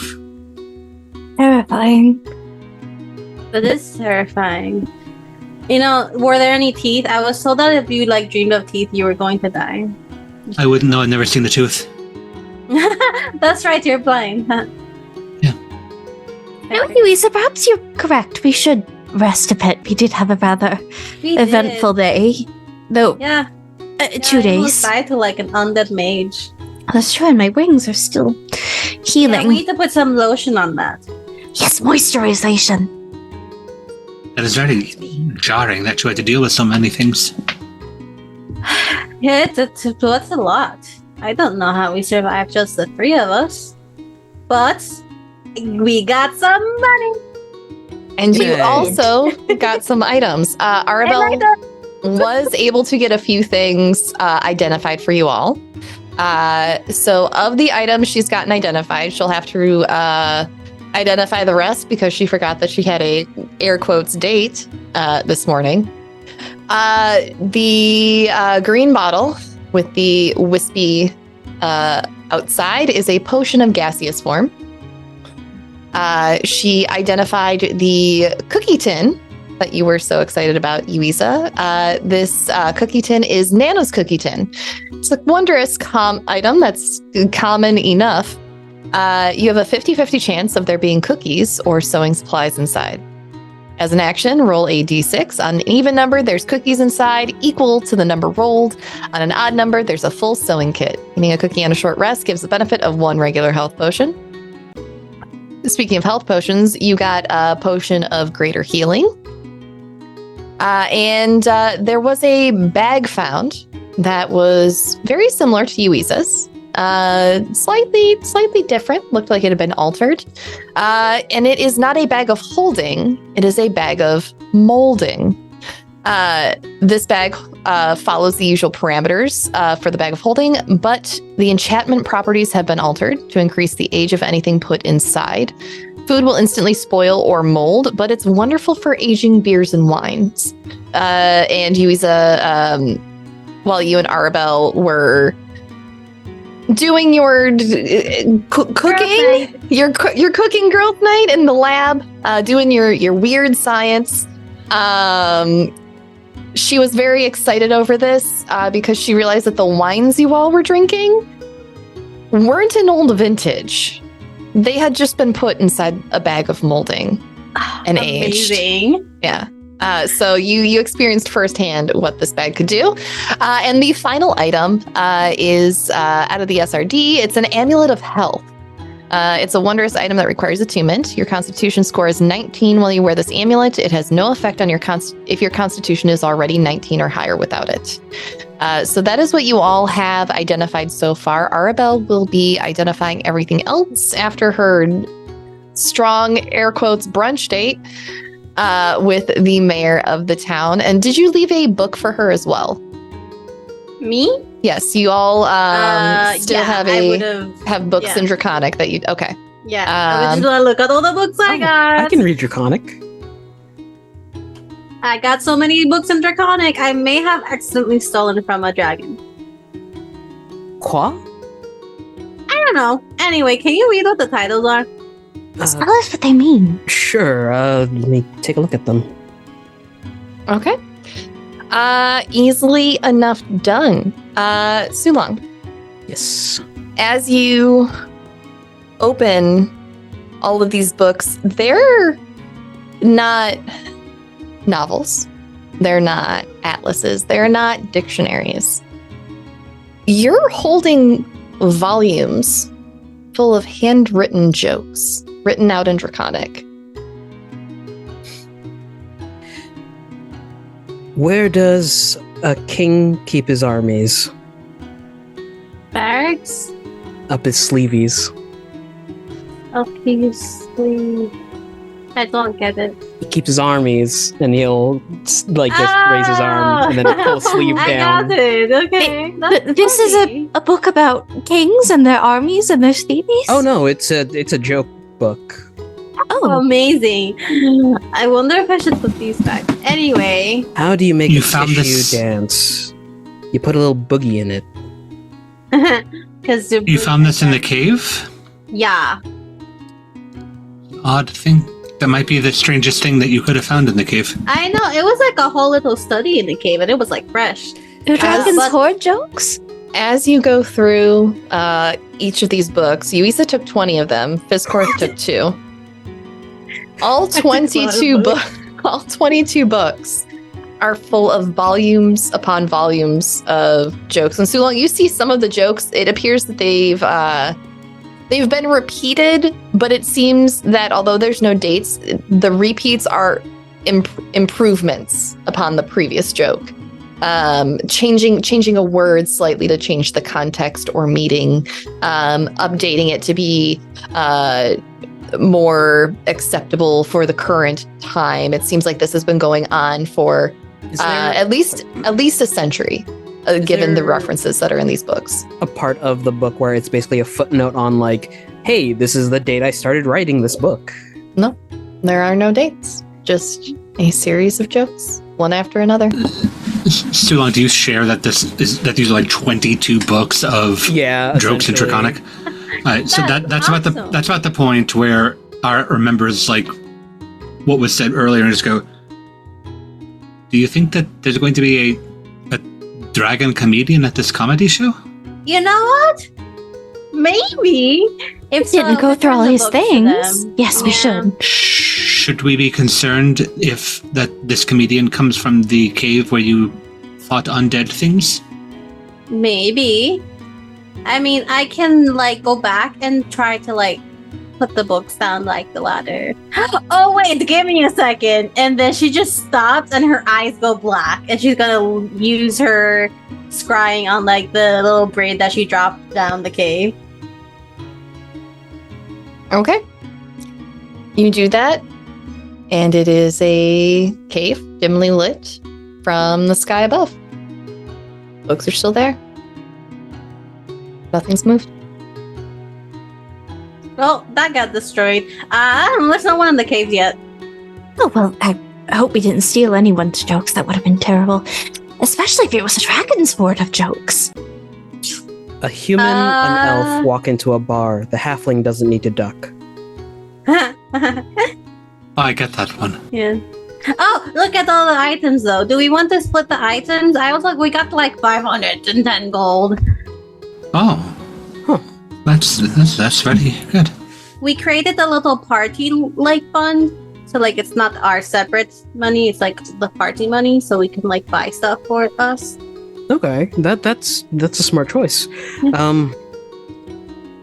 I don't have anything pressing to purchase at the moment. We should probably buy more healing potions. Especially if you're going to continue into caves, then yes. Most Wait definitely. for Arabelle to come back before we start diving into her stock. Oh yeah, no, obviously, but Do you think she'll be able to translate that one book that, well, not book, but that, the map? the map, yes. Probably. We'll have to wait for her to get back from her date. Oh, yes, but the tax collector man. You know who might love one of these? And Sulong will take like the most recent-ish book, the one that has like the most updated jokes. I'm gonna pop over to the guild if anyone has to go. But if I accidentally stole that from a dragon, we probably shouldn't be handing them out. Say we found it. Really. Sometimes books, they walk away, they fall into places. Sometimes they even fall into caves where certain things become literate. Okay, but if I die due to a dragon because I stole their comedy book, that's on you. Well, don't admit that you stole it. Okay. So we'll blame... Oh god, I cannot remember his name. Slutty... Sassafil. No. I forgot. Galloway? Not Galloway. Galvin. Galwin. Galwin. That's it. We'll blame Galwin. It won't be a big deal. I have so many G names running through my head. Secret, hush, hush, hush. Also, if we have like wine, we have this bag of molding. Do not go in it. That wasn't... Bag of what now? Molding. Does it form around what's in the bag? No, it molds stuff. It ages stuff. It's really good for Oh. wines and beers. Don't put food in it; it'll like spoil. Well, it. probably worth a good price to someone. We could put some like materials to make cheese inside of it. We could do that, and we could buy wine and put it inside, and we'll have a lovely vintage in just like a day. Oh, we could make beef jerky or mutton jerky or turkey jerky. This bag of molding just turned into our instant charcuterie board. Yeah, yeah. You're welcome. We fancy bitches on the road. Listen, Arabelle and I had some wine that was in there, and let me tell you, it was really good. We each drank a whole bottle. Sakes and whiskeys. Yeah. A Not for Negroni anything. spagliato with the second. Not for anything, but I believe that precious metals also acquire more value when they are aged. It depends. Some metals rust, depending That's on the true. age. But we can There's keep gold. this for stuff, I think it's really cool. There's also this amulet of health. Does anyone need it? Or I'm the picture of health. As As he drinks some water and coughs. Yeah, you definitely are. Too long. Yeah. Out of Very character, pretty. my constitution is 20, so I don't need it. Mr. Clerics is okay. I was actually going to think if Arat needed it. Arat's a delicate little guy. I actually am not. Really? I think you're the most delicate one. You're in the this most party. squishy, yeah. Am I? Mm-mm. Am I delicate? You- What's your It's- HP, real quick? It's It's 21. I have Don't double let your me out like HP. I have 27. I'm only a few I have HP off of I have 25, and I think I have the Oh. second highest constitution of the group. Yeah. So yeah, perhaps I Your could meat- use that amulet. Yeah, there you go. Here you go. It'll look lovely around your fluff. I believe that also boosts one of Fisscourth's abilities. Because it's your constitution modifier. Mm-hmm. Oh shit! You're right. Look at. I didn't even think about that. I'll take it. Yeah, I'll Mhm. Fist will take Excellent. it. Put it around her neck. Fabulous. Too long will help. Put it around her neck. Oh my Well, god! It's now like the that my scene from party is Titanic. more sturdy, everybody roll initiative. I got a fight I want to try. Hell All yeah. right. So I found this cookie thing too. I'm gonna keep that because I like sewing and I like cookies. Mine now. Okay. as you all have this conversation and divvy up the supplies, what's the after breakfast plan? Where's everybody going? Sulong was headed to the guild. I think that was like one of the things we discussed to see if Toby had any more jobs for us. So you go over to the guild. There are folks out in the training yard, and you hear Toby in his office having a conversation with someone. Let me pull you all over onto the map. Where are you going first? Go see Toby. Okay. You knock on the door, and everyone's favorite fall guy answers the door. Ah, Erwin. Hello. Hello. Toby, you've got company. How are y'all doing? Doing great. Almost Yeah? died. Still alive though. Excellent. Yeah, we got word that you were missing, and I almost had to come find you. So I'm glad that I didn't have to do that. I'm glad you're all okay. Does anyone need I'm not healing? going to say what I was going to say. Okay. It's so great that you wanted to go rescue us. Amazing. Anyways, does anyone need healing? I did not go die, but I'm still feeling stiff from being incapacitated for 2 days. So Long Massage? look from I suppose so. Fisscourth. I suppose so. I can do massages too if you want. Ooh, massages. Either way. All right. Like an You feel actual massage, You or feel like- Galwin come up behind you and start just shoving his thumbs into that muscle that runs down the back of the neck and into the shoulders, and he is good with his hands. Just leaning on the stick. Anyone else? We can just form a chain. I can just go down the line. Oh, I would love one. Out of character, I had like 4 HP missing, so I don't know if a massage helps with that. No, but if you do need healing, Galwin does have health potions on him. He will gladly help out. Unless we're gonna get into a fight anytime soon, I feel like I can just heal that up when we sleep again. Fair enough. But he will let you all know that he does have them available, and after he's done with you and you feel much more limber, much more loose in the shoulders, he will move on to Yuiza. Yeah. Amazing. Wow. Well, Wow. this is happening. You're really good at this. Sulong's just poking his head into rooms looking for Nizmat. Nizmat is in the room south of you, the dining hall. It appears to have finished construction, as have a few other things in town that we'll get to next. But she's eating a big old bowl of stew. he'll call for her at the door, not so as not to surprise her by walking up and going hi, and then approach. She waves with the big old mouthful of food. My party found this while we were doing our last job. I think you might enjoy it. And hands over a tome of jokes in Draconic. She will open it and start flipping through, getting a little bit of a soup smudge on a few of the pages. This one's good. These sound like my dad wrote them. Where'd you get this? Underneath the temple area, there was like a sort of crypt, and well, I don't know the specifics, but the party found a bunch of books down there. Oh, this is great. Thanks. Can I keep this? Yeah, we have like 21 other books. Great. Oh gosh, I'm gonna use. Did anyone tell you that there's a comedy festival that comes every year? I go every single year. It's so much fun. Yeah, the mayor stopped by and told us about it. We're supposed to be like guests of honor or something like that.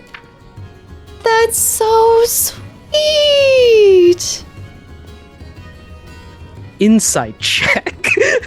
Yeah, go ahead. Go ahead. Was that a forced grin or nope? 4. Yeah, no, it's genuine.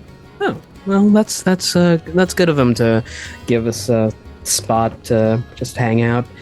Anyway, my group's about to go and talk to Toby. I'll let you finish your meal. Okay. You were missed in the training ring this morning and yesterday. Yeah, I got teleported somewhere and then I fell on my head. I think my neck's very stiff. Do you do wild magic now too? Are you like me? No, there was like this undead mage sort of dealy, and they pointed a finger at me, cackled, and then snapped, and then I snapped. Oh, well, I'm glad that you snapped back. Yeah, me too. But anyway, I'll let you get back to it. Okay. Enjoy your day. You too. I'll probably be around again tomorrow morning for some sparring if you're up for it. Okay. I'll see you there. I'll see you there. Trips as he walks away. Sweet buddy. Yeah, but you are all able to congregate in Toby's office with Galwin, and he introduces you all to someone as well.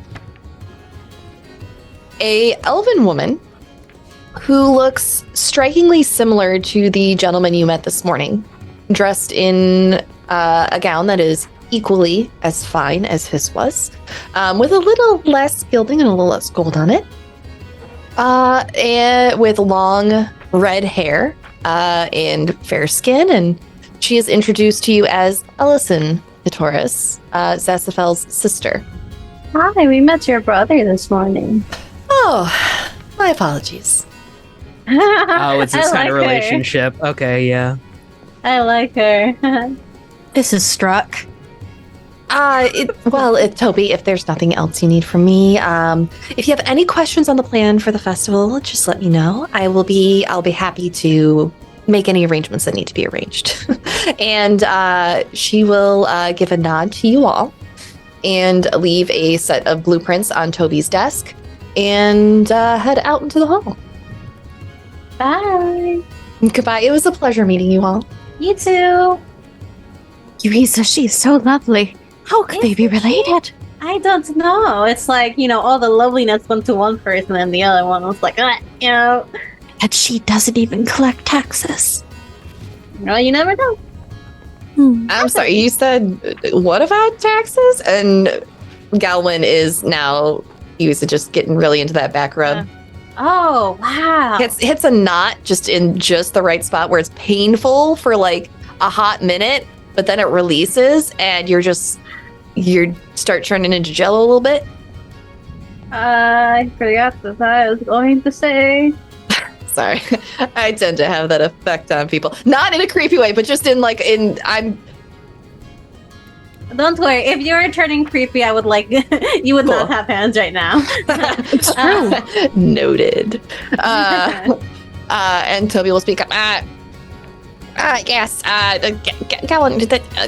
Okay, fine. Just whatever. What can I do for you all? We heard that Miss Laurie Moon left the job for you and that we might be able to pick it up. Oh, yes. Actually, we've had several things come in. You can take your pick. I wasn't aware that you all are friends with Miss Bone. Well, we met her. Recently. Kind of. Sulong. I have to go scream in the forest for her real quick. Scream in the forest? Don't worry about it. Oh, She was very helpful, yes. okay. You get a offer for several things. The first one is the one that Lowry did drop off. It is official bounty. Warning, be prepared. Warning, presumed extremely dangerous. Creature is causing a ruckus in the local woods. Need exterminated ASAP. And that is currently listed as offering for 78 gold. The next one, a little further out. It's coming from another town. It's actually coming from Watford, Yuiza, where you traveled through on your way getting here, I believe. But it is a notice for village-seeking adventurers, and this has gone out to several guilds at this point. There's a creature hunting livestock near our village. If you can find the beast and kill it, you will be rewarded. Talk to Elder Haldren of Watford. And the last one, where did it go? The last one reads, written on a torn piece of paper in purple crayon. And Toby informs you that it was stuck to the notice board with a wad of bubble gum. That one. Mr. Kitty is missing. She has green eyes and a white spot on her left toe. If found, please return to Joey. I have 5 buttons, a bag of marbles, and I can sneak a slice of Mom's pie if you want a reward. I also have half of this crayon. I immediately take want to that one. That one, yeah. Yeah. We are going to find Mr. Kitty. Sulong I'm also has going two to take hunting things and moves, yeah. Sulong has either hunting things, notices on either hand, just looking at them like, huh. And then looks over to the group who is fawning over this little slice of paper. Just like, puts it down, slides them back to Toby. Oh no, I need that one for Miss Moon. We could take the one from Miss Moon, yes, as well. Well, if I have to go scream in the forest for her, we should probably do that first, and then we can find the little kitty. Perhaps the cat could even be in the forest. Cats That's like true. forests. What if the cat is the thing eating stuff in the forest? No, that's probably. That'll be very bad for Joey. Galwin, if we are going to go do this, I think I will take you up on that healing offer then. Oh, yeah, sure. Here you go. And Galwin hands you a basic health potion. Okay. Yeah, I did have a question for you. Sorry, you continue, Arat. I'm sorry, I'll ask my question later. Oh no, it's out of character. I forgot the rule. I forgot if there's any different healing rules for health potions. They are a flat. I believe basic is 10. Yeah. Okay, well that'll cap me out total then. That was it. Yeah, you have the creature in the woods, and I will get those added to your to the available quests that you have. We could probably go a different day work because I think we're all a little tired. We can maybe find the kitty today. I think perhaps yes. Also, and Fisscourth, you mentioned needing to meet a new friend or an old friend. Yes. They were staying at the temple last I recall. Perhaps after we complete our jobs, I could go pick them up. They didn't seem particularly interested in going outside, which I understand very much so. But yes, thank you for reminding me, Arat. Absolutely. So, are we going to try to find this child's cat, or are we Oh yes. resting somewhere? I am going to try and find Miss Glory Moon real quick. Okay. Do you want to go into the woods to find Miss Moon? And Well, you said I have to just think about her, right? yes, but I imagine that if it is a summoning, that bringing her house into the middle of town might not go so well. Oh, that's true. That's true. So you want to go do that? I can go by myself if you guys have other stuff to do. That's all right. Well, I was about to say, if you want to do that, in Fisscourth, if you want to meet up with your friend, Sulong and I can either accompany each of you, or we can go do something else. That is true. I could go find the cat while y'all are doing your things. We I could was go find about the to say, cat. let's do this job first. We must find Mr. Kitty. It is a priority. Very well. Oh, so we're all finding the cat. Yes. Okay. And we'll do these other things. Okay.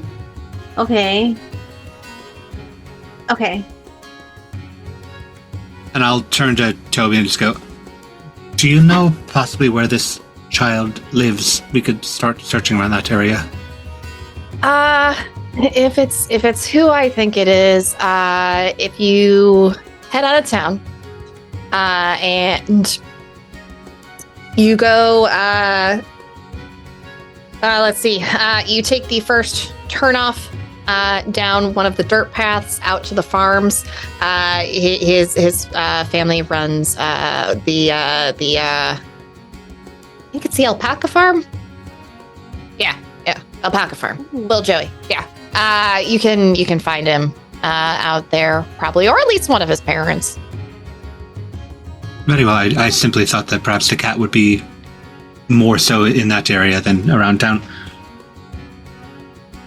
And that way we'll be out of town for you to find Miss Munich and Yuiza. Okay. All right. Easy enough for us. All right. Are you all heading out of town? Yes. Sure. Okay. It's nice to see you Adventure back awaits. on Dulhen. It's great to see y'all. Don't get lost again for several days, all right? I'm not gonna come find you. No promises. Okay. The spirit of adventure. I was in my bed. Good for you. Noticeably, as the party's leaving, Sulong makes a wrong turn and then doubles back out the door. Yeah. You all can go ahead and follow Toby's directions out of town. Are you going straight to the farm, or are you heading into the woods? If you guys want to go check in around that area, then I'll go into the woods real quick and try to get the mushrooms I need from Miss Moon. It is in the same general direction, yes? We just have to split up a little bit. Buddy system. One of us goes with you. Come with. You both have sharp eyes. Sharper than mine, at least in this sunlight. I'll accompany you, Yuiza. Looks to Arat. I understood the intention. Good. Well, if we have two people with bad eyesight, we should probably have the two other people with at least a decent eyesight, like split up between them, you know? No, Yes, I get that. Fisscourth will go with you, and I will go with Sulong. Okay, I'll see you guys in a little bit. Stay safe. Come on. And she'll take little, like, Fisscourth's little thumb hook. Nub and just Yeah. drag her along. Alrighty. You all head on out. Who wants to go first? Searching for Miss Moon? Yeah. All right. Girls' night. Outside. How do you call out to Miss Moon? She's going to go into the woods and then just say, Miss Moon, I need help. Very loudly into the woods, and think about the little stump with the house roof on it. All right. Roll me a performance check. I'm going to use my inspiration to reroll that. Excellent. That was a natural 1. A natural 9. Or an 8. That was the worst use of inspiration ever in the history of D&D. It takes you a little while, and you end up walking further into the woods. But after about 20 or so minutes, you hear behind you, "How can I help you?" Oh! Hi! Hi there. And from where you just walked is Lowry Moon. And behind her is a large house-like structure. It looks like a large stump, but instead of the roof that she described to Arat, there is a large toadstool mushroom cap on the top of it, with a chimney coming out one side. I like your house. Oh, thank you. It felt a little flashy today, so I'd put on a bit of a show. What can I do for you? Oh, so Arabelle said you had some mushrooms I could get off of you because I need them for like a chemical compound. I think they're like nice mushrooms. I was hoping maybe I could buy them off you. Well, I mean, I don't usually deal in money, but I can if you'd like. What do you deal with? Oh, deals. The items. I like trading for poems, for songs. If people do fun dances, I do really like dance. Just not interpretive dance, because I don't understand it. That's fair. I don't either. Let's see. Well, a whole lot of things, really. I can trade you. If you want to look, I make these little like thread braids, and she'll show her little like multicolored thread braid with like little charms. I could do one in your hair, or I can make you a bracelet. I'd sing you a song. That. How do I choose? Well, I need the mushrooms, so I can do this. I don't write poems, but if you need something, Fisscourth, maybe you can trade a poem. Oh, I thought we had to do multiple payments. Yes, I will be silent. Do your magical braids. Oh, they're not magical, but they are pretty. They're magically pretty. Oh, yeah. Okay, here. And she will flip her wrist, and there is a contract in front of you, citing the terms of the deal, and she will allow you to take as much time as you need to look over it. But it is fairly straightforward that for providing the mushrooms which you desire, she will accept the payment of a hair braid wrapped with colorful thread. Okay, she'll like read through it and make sure there's no fine print that she's missing, and just like, is a charcoal stick okay to sign this with, or do I need like ink?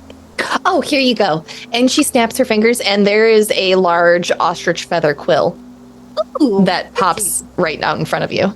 She'll take it and just... It's that scene from The Little Mermaid where Ursula brings out the scroll and there's suddenly the magic quill floating there. It's that. Very, very glowy. Just a little smiley face and Yuiza's signature. Yes, except you get to keep your voice. I would hate it if I lost my voice. I talk so much. Oh my god. Still. But she will conjure up a stump and sit down and take her mushroom hat off. Beautiful. And she what will... colors do you like? Yes. Okay. I'm gonna do red, and I'm gonna do green, I'm gonna do some white, and I'm gonna add a little bit of purple in there. Do you have little charms? So I have little like wooden beads and like buttons I could sew into it. Oh, charms. Yes, I have these. And she will flip her hands out in front of her as though she's presenting something. And suddenly floating around you, there is just an array of baubles and trinkets and small items floating in the air all around you. These are things that apparently other folks have traded her that she has collected over the years. And pick your poison. She's going to just go maybe some that kind of match her little like mushroom hat, like those threads and stuff like that. So she'll do red and like green thread and like a little bit of like white to like simulate like it's gonna be patterned, so it almost looks like mushroom with like red and white, and then a little bit of green for like moss, and then like again, and then she's gonna put like little like more natural like looking baubles like wooden beads, or like little if she has like little like mushroom sculptures or like stuff like that to like kind of match the theme. And she'll take her time, and like the braid itself has like little like knot designs on it. And she's just, once she's done, she's gonna like just put it like down like over her shoulder, and at the end it's got little like metal charms, so like it jingles when you walk. Okay. That'd be great. Yeah. Easily enough done. You spend probably 20, 30 minutes Yeah. doing this. And after you're done, she will go into her pocket, and she pulls out a handful of what appears to be dirt. And as she passes her hand over the dirt, her hand moves over to reveal a handful of the mushrooms that you need. Will that be enough, Tier? Yes, that would be perfect. Thank you Perfect. so much. Oh, anytime you need something and you want to make a deal, just, come find me. Well, if you ever want to hang out like girls' night, you should come like look for us at the Wands Wand. We're there. You stay there. We could do more Okay. braids. Great. Oh, okay. Sure. I'm a little busy getting ready for my book club meeting, but maybe after that we could all get together. It's an open invitation. Okay. Fantastic. Okay. Have fun with your book club. Thank you for the mushrooms. Oh, thank you. I'm sure I will. Okay. Bye. Bye-bye. Let's go, Fizz. I got mushrooms to I don't know, make into like a powder or something. Are you going to ask her Yes. about the job that you came here to ask her about? Oh wait. Hi, Miss Moon. Sorry about that. Oh, Miss Moon, we are wardens. We came to ask you. You left a certain job. Yes, we could solve that. We could take it. you even. can? Yes. Something about the beast. Yeah. Yes, I don't know what it is, but there is something running amok in the woods at night. It is loud, and it is scaring all of the local flora and fauna away. And this is my first time in a very long time hosting book club, and I just really need it to go perfectly for all of the other members, and I can't have them getting eaten or squashed or just minorly inconvenienced by whatever is out in the woods. So if I could outsource while I take care of all my other preparations, that would just be fantastic. And also and she stops for a minute, and almost as if she's listening to someone. Yes, I know, I'll get to that. I know I kind of lowballed it, but I would be willing to offer one favor, no strings attached, for anything that you complete in addition to the gold. But like I said, I don't really have much gold, so 78 is really all I have. It's just not something that you really need in my line of work. That's fair. How about you keep the gold? Right? And we will take a favor and Okay. a girls' night. Deal. Okay. Okay. I don't know if the other guys are okay with me not taking the gold, but we have so much gold from the temple, it's fine. We do. We got so much from the temple. And a girls' night, that is something you cannot buy with monetary means. No, definitely not. Yeah. Does this look right Word to you? points. And there is suddenly another contract that pops in front of your face. And it is for everything that you just said. And both of your names are already signed at the bottom. Oh. Yes. It looks good. So how do you make contracts? How do you what is that about? Oh, I'm a hag, dear.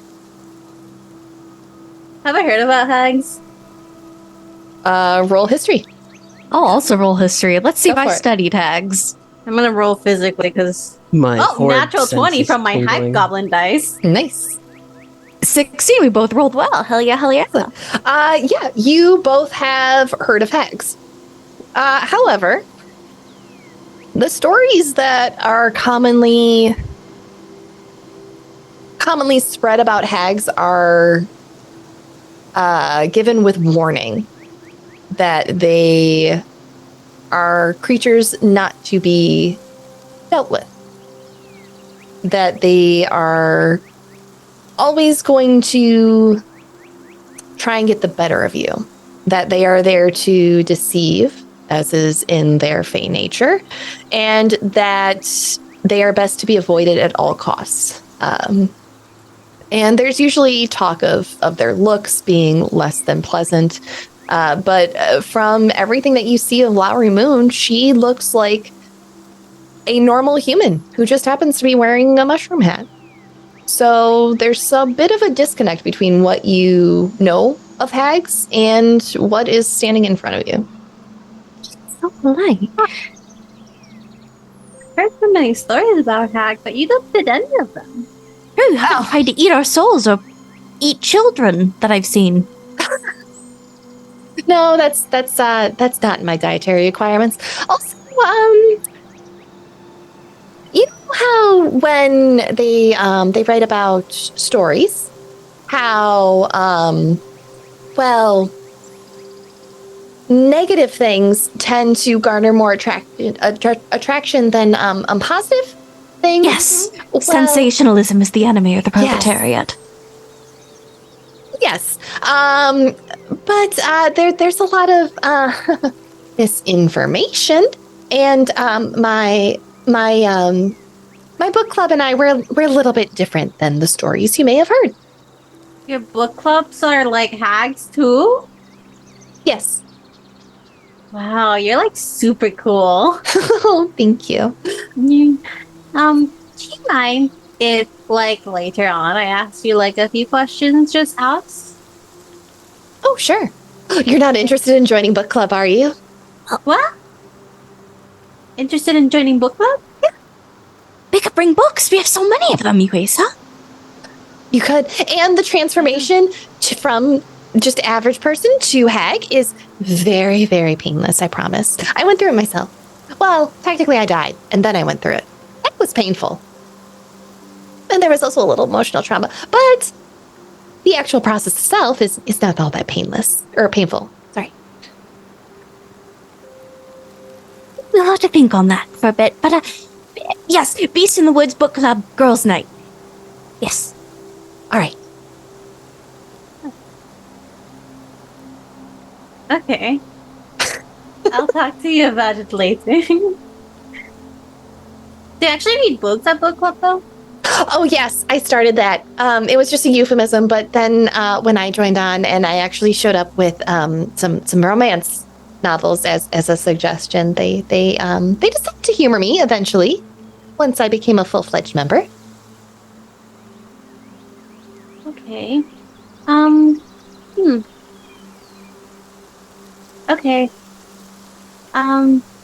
Sorry, I got lost in thought. Yeah, well, I don't know about all of us joining book club, but, you know, maybe we could talk about it later. Okay, sounds good. Okay. We're going to find out what's ruining your, forest. And we'll be back once we do, and we'll have that favorite and girls' night. Fantastic. Bye. Bye. And with that, she will say her goodbyes and go back into her house. And you see, as she closes the door, the entire house lifts up.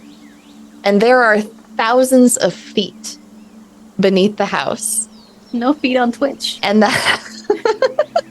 and the house begins to walk away through the forest almost parting, and the trees moving out of her way as the home moves. I'm scuttling away. Huh. We should get back to the boys, huh? Yes, we should. Hopefully they found Mr. Kitty. Hopefully. Hopefully they won't mind that I didn't take her gold. It just didn't seem right, you know? She seemed like a lovely person, just eccentric is all. Well, eccentric is fun. Very, I have to agree. But let's go back. See, maybe if they haven't found Mr. Kitty yet, we can help, yeah? Indeed, and we can provide our own superior senses. Come on. And she'll kind of like... She can't hook arms, with this, but she'll like hook little thingies. Fingy hooks, yeah. Thingy hooks. Alrighty. With that, where have Arat and Sulong gone off to while Fiss and Yuiza have been looking for Lowry Moon? I think they'd just be walking down the road towards the farm, right? Pretty much, yeah. While we're walking, did the note describe the cat at all? Or is it just Mr. Kitty? Nope, just says Mr. Kitty. I thought it had Perfect. It does have some things on it. Let me pull it back up. Okay. And this should be available in your journal. Your quest I have to log. figure out how to use this. No worries. Let's see. What did it say? Missing cat. Written in purple crayon and stuck to the board with wad of bubblegum. Mr. Kitty is missing. She has green eyes, a white spot on her left toe. If found, please return to Joey. Perfect. That's actually probably all I need. So first thing, while we're walking, as we're getting closer, I'm going to scry on my deck. Okay. See if I can find useful cards, which gives me the top two. That's perfect, actually. So I'll flip those. So I have the top one, and I'm going to ask like Sulong actually to like, repeat the description of the of the cat to me. Cast I'm gonna exposition. cast exposition, and then as we do, I'm going to draw the card that I scried to find, which is the two of constructs. Okay. And Sulong sees in the hand little clockwork pieces that are designed onto the card, just sort of like rise up off the card, and the card starts like forming together. And then in his hand are three tiny automatons: a cat, a weasel, and an owl. They're all sized tiny. Sulong's eyebrows were resting, and then they just shoot upwards, like, ooh, oh. And all these three things, I whisper a command to them, and they follow the direction as best as possible for 1 minute. And I'm going to give the same command to all of them. I'm going to describe Mr. Kitty, and I'm going to instruct all three to spread out, look, and raise a noise, raise an alarm if they find the cat. If I Okay. can find them. Maybe it'd be better if you told your constructs to come back to us and show us the way. They might discorporate before they make it back to us. That works too. So, That card vanishes, and these three things, the owl takes off, the weasel and the cat jump out of my hand and run. do you mind if I pry a little? Certainly. Oh, okay. No, my apologies. You may. Oh, how long have you and our mutual friend known each other? That's a difficult question. I'm not sure. I suppose from the moment that I first received my deck. Right. Time's a little fluid conceptually for me. So it's been quite some time. That's fair. So, I've never been able to quite meet her in the way that you did, though. Yeah. Which is very interesting. I've spoken to her, but never been certain if this creature is in front of me or simply a voice. oh, As I simply see it as an embodiment of fate, but I am not certain. Arat can't see it, but there is a look of concern that's just slowly washing over Sulong's face, like, oh no, what did I do? So in your time knowing them, her, I had to make a deal to get back, and it was What deal did you make? It was to deliver those cards to you. She told me that she could either send the cards or myself, and I selfishly chose myself to go back while delivering the cards. It doesn't sound like much of a deal. It sounds like you just did a favor. You could have come back without the cards. True. You didn't have to offer anything in exchange, right? You just delivered cards to me. No, I didn't have to. Well, just to deliver the cards. Yeah, just I don't know. I have some. I wouldn't say gripes, but I don't like making deals with. Well, deals I can't cash back. Understandable. The last time I received a new card since I got my deck, it simply appeared under my hand, so it seems that you simply delivered it in a more expeditious manner. I'm gonna go take a look for the cat over this way. Okay, very well. DM, do I need to roll anything for these automatons to try to find the cat, or is it... Have them roll investigation. May I also roll investigation? Go for it. One of them got a 16, one of them got a 15, and one of them got a 3. 19. Okay. What were the automatons again? Give me that one more time. 15, An 19. owl, 15, 19, and 3 for an owl, a weasel, and a cat, and they only have about a minute of existence before they go away. The one who rolled 19 and Sulong head out in a similar direction. And Sulong, you hear the automaton. So it's the weasel. The weasel. You hear the Sure. automaton clunk into a nearby tree. And then you hear... No.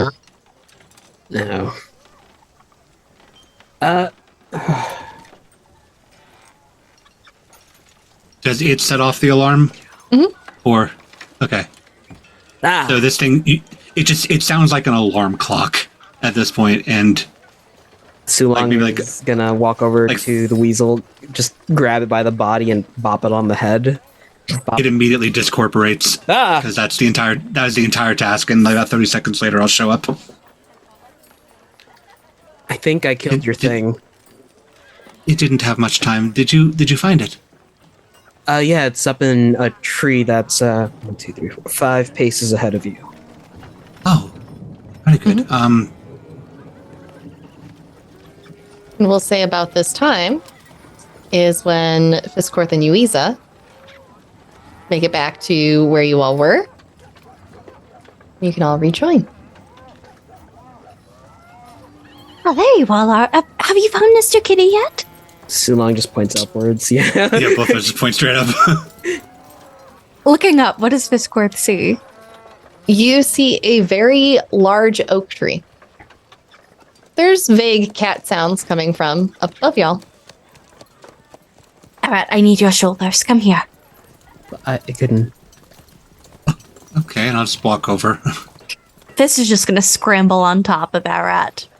And then, with her very strange bat-like appendages, start climbing up this tree. As I hear that, I just go. Okay, we will watch to see if the cat attempts to flee, I suppose. I might be able to scare the kitty down. Be prepared to catch. Okay.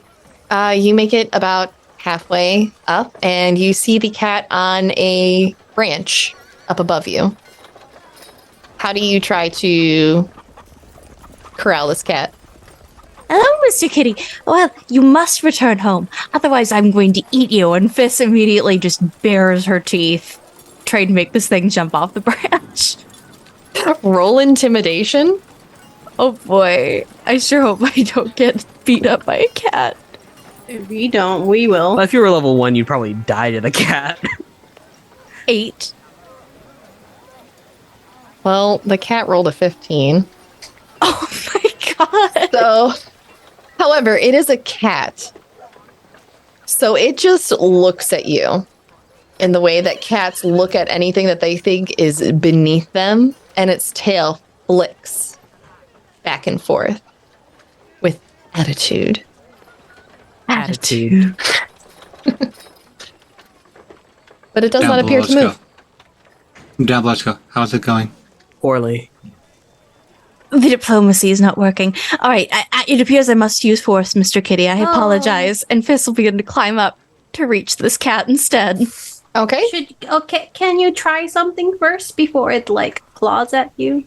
I am a brave warrior, a scholar warrior even. I can handle one cat. Roll me animal handling, Fisscourth. Oh boy.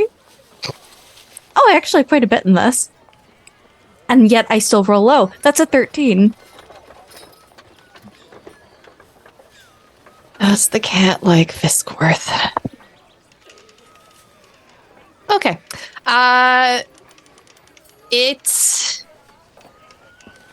digs its claws into the branch. And it does the I don't want to let go as you try to scoop up under the belly. But eventually it does release, and you are long cat holding this stray.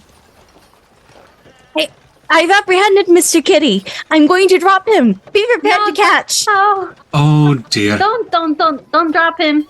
Don't drop him. Don't they always land on Sir. their feet?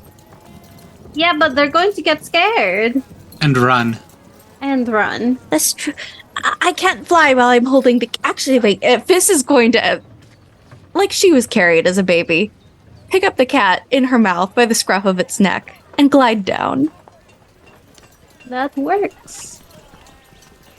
I'm gonna need you to make me another animal handling check for that, because you're not flying with a creature Yuiza is that does not fly. describing this in amazement to Arat. I will roll. Let's see. Oh my... That's a nat 1. Oh no. Fisscourth. Roll me a strength save to hang on to this cat as it whips itself around you, and you get cat claws sunk into your little cheekies. Good thing I took that health amulet. Mhm. Oh my god. The cat Brave warrior. falls from your grip, and you will It take was a 3, everybody. 1 point of cat claw damage to the cheeks. Can I make a dexterity check to Do it. try and catch Mhm. the cat? Okay. Is it saving throw or just check? Check. Okay. And Fisscourth has now dropped the cat. Fisscourth is falling. 21. Oh dear. 17 Okay. plus 4. Yeah. This cat has made it into your arms with all of its 9 lives intact. Can I And grab Fiss out of the air as she's fallen? make a dex check. Can it be strength to just plant and... Go for it. I'll allow it. Brave warrior, guys. Sulong is a little bit to the right. It's an 8. Instead of catching Fisscourth kind of lands on your head, and you both tumble over. But you do break Fisscourth's fall. There will be no further damage. It was not that far of a fall after all. I'll just walk over and feel for both of them and just offer a hand out. Terrifying Yuiza, beast. I will now need a animal handling check from you, as you have a unhappy squirming cat who was just dropped Can out I of the make sky. it with advantage if I offer it some jerky? I'll allow it. Also, Okay. that die is gone forever. Natural 20 with the hype dice. Well, And the a 7, so I'm gonna do a natural 20. excellent. Yeah, the It's cat rolled a 23. cat rolled a 3 against that. Yeah, it smells it and it licks it, and it starts doing like the cat gnaw with the side with the side of its mouth. And after a couple minutes of that, it physically loosens in your arms, and eventually you can just start scritching it with your other hand, Yeah, and just, like, start it'll purr. purring it. Yeah. Yeah, and just start looking at everyone that's on the floor. I'm helping these two up. Valiant effort. A fearsome beast. I had never encountered such a predator. Cat. Cat cats are surprising for their size. It almost took out my eyes. Yeah, they They can do that. It's Just a petting it. handkerchief up to Fisscourth's face to dab at the cat scratches. We should find Joey. Potion? I will survive. I must bear scars from my odious trial. I'm just saying, maybe certain people might think scars are sexy and hot. Oh, Wait. We have to get the story straight, though. A cat didn't scratch you. You fell off a cart while fighting some bandits. You have to yes, and one of the bandits was a cat. the backseat, but A very large cat. Yes, a tabaxi. Okay. But look how cute Mr. Kitty is, though. This is glaring at this thing. At this Alright. point, this cat seems perfectly content in Yuiza's arms. It must be magic. Fisscourth.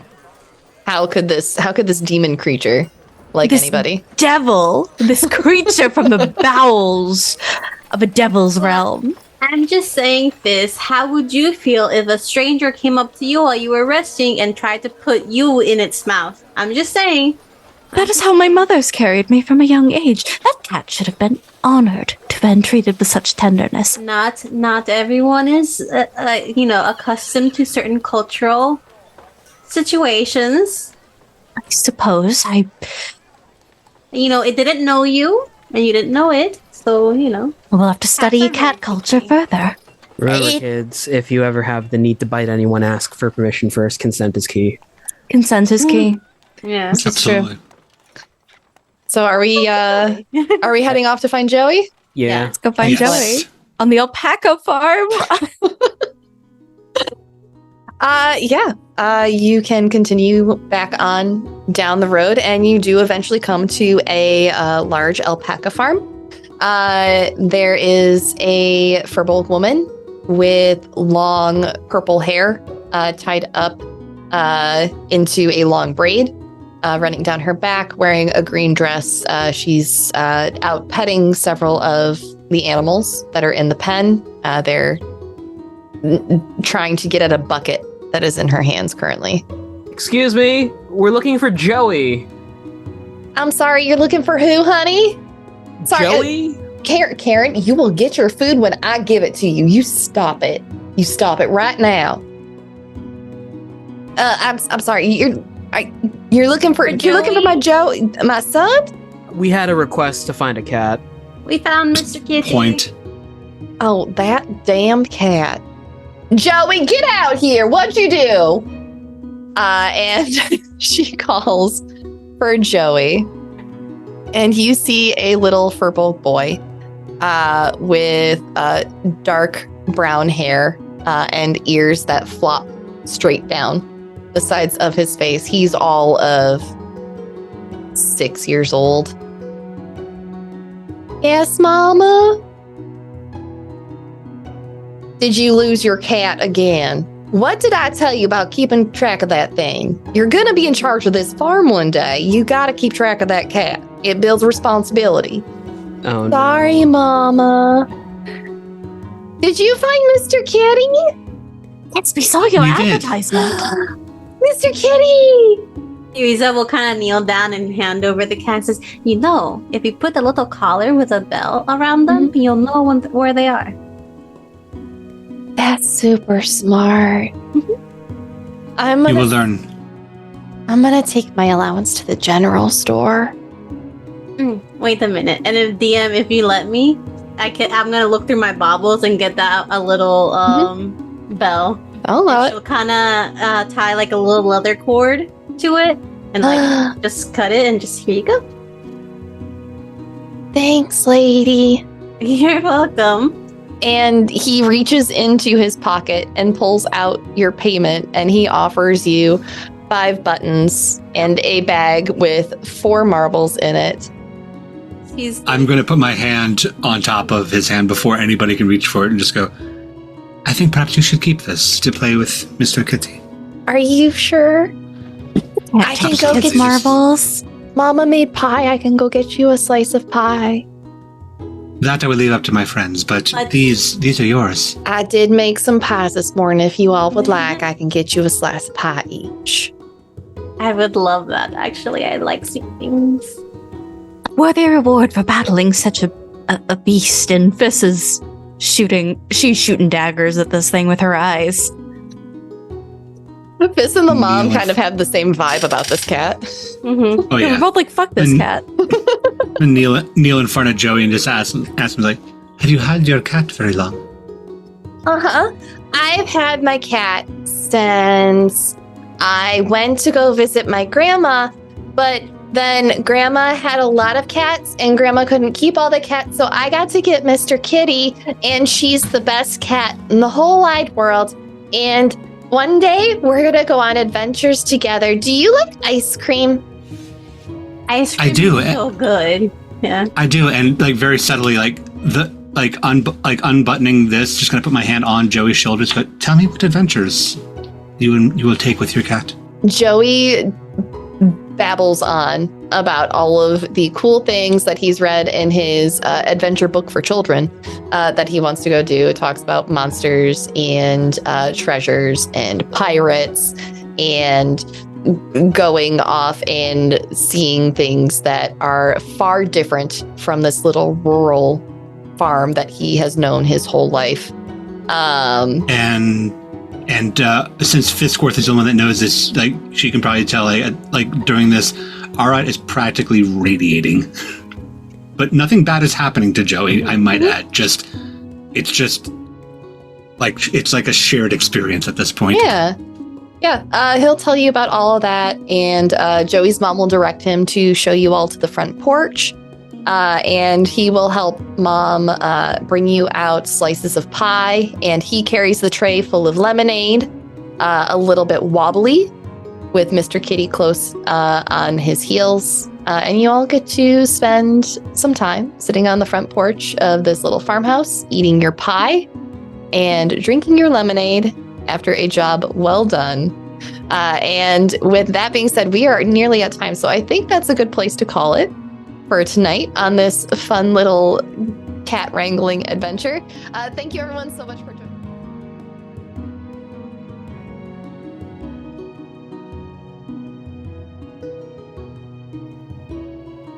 Thank you everyone for joining us for tonight's episode of Luck and Chaos. Don't forget to leave a review on your favorite podcast platform of choice. It really helps our show grow. Arat was played by Zachary Vaudo. Yuiza was played by Alyssa Vamp. Fisscourth was played by Abby. Sulong was played by RJ.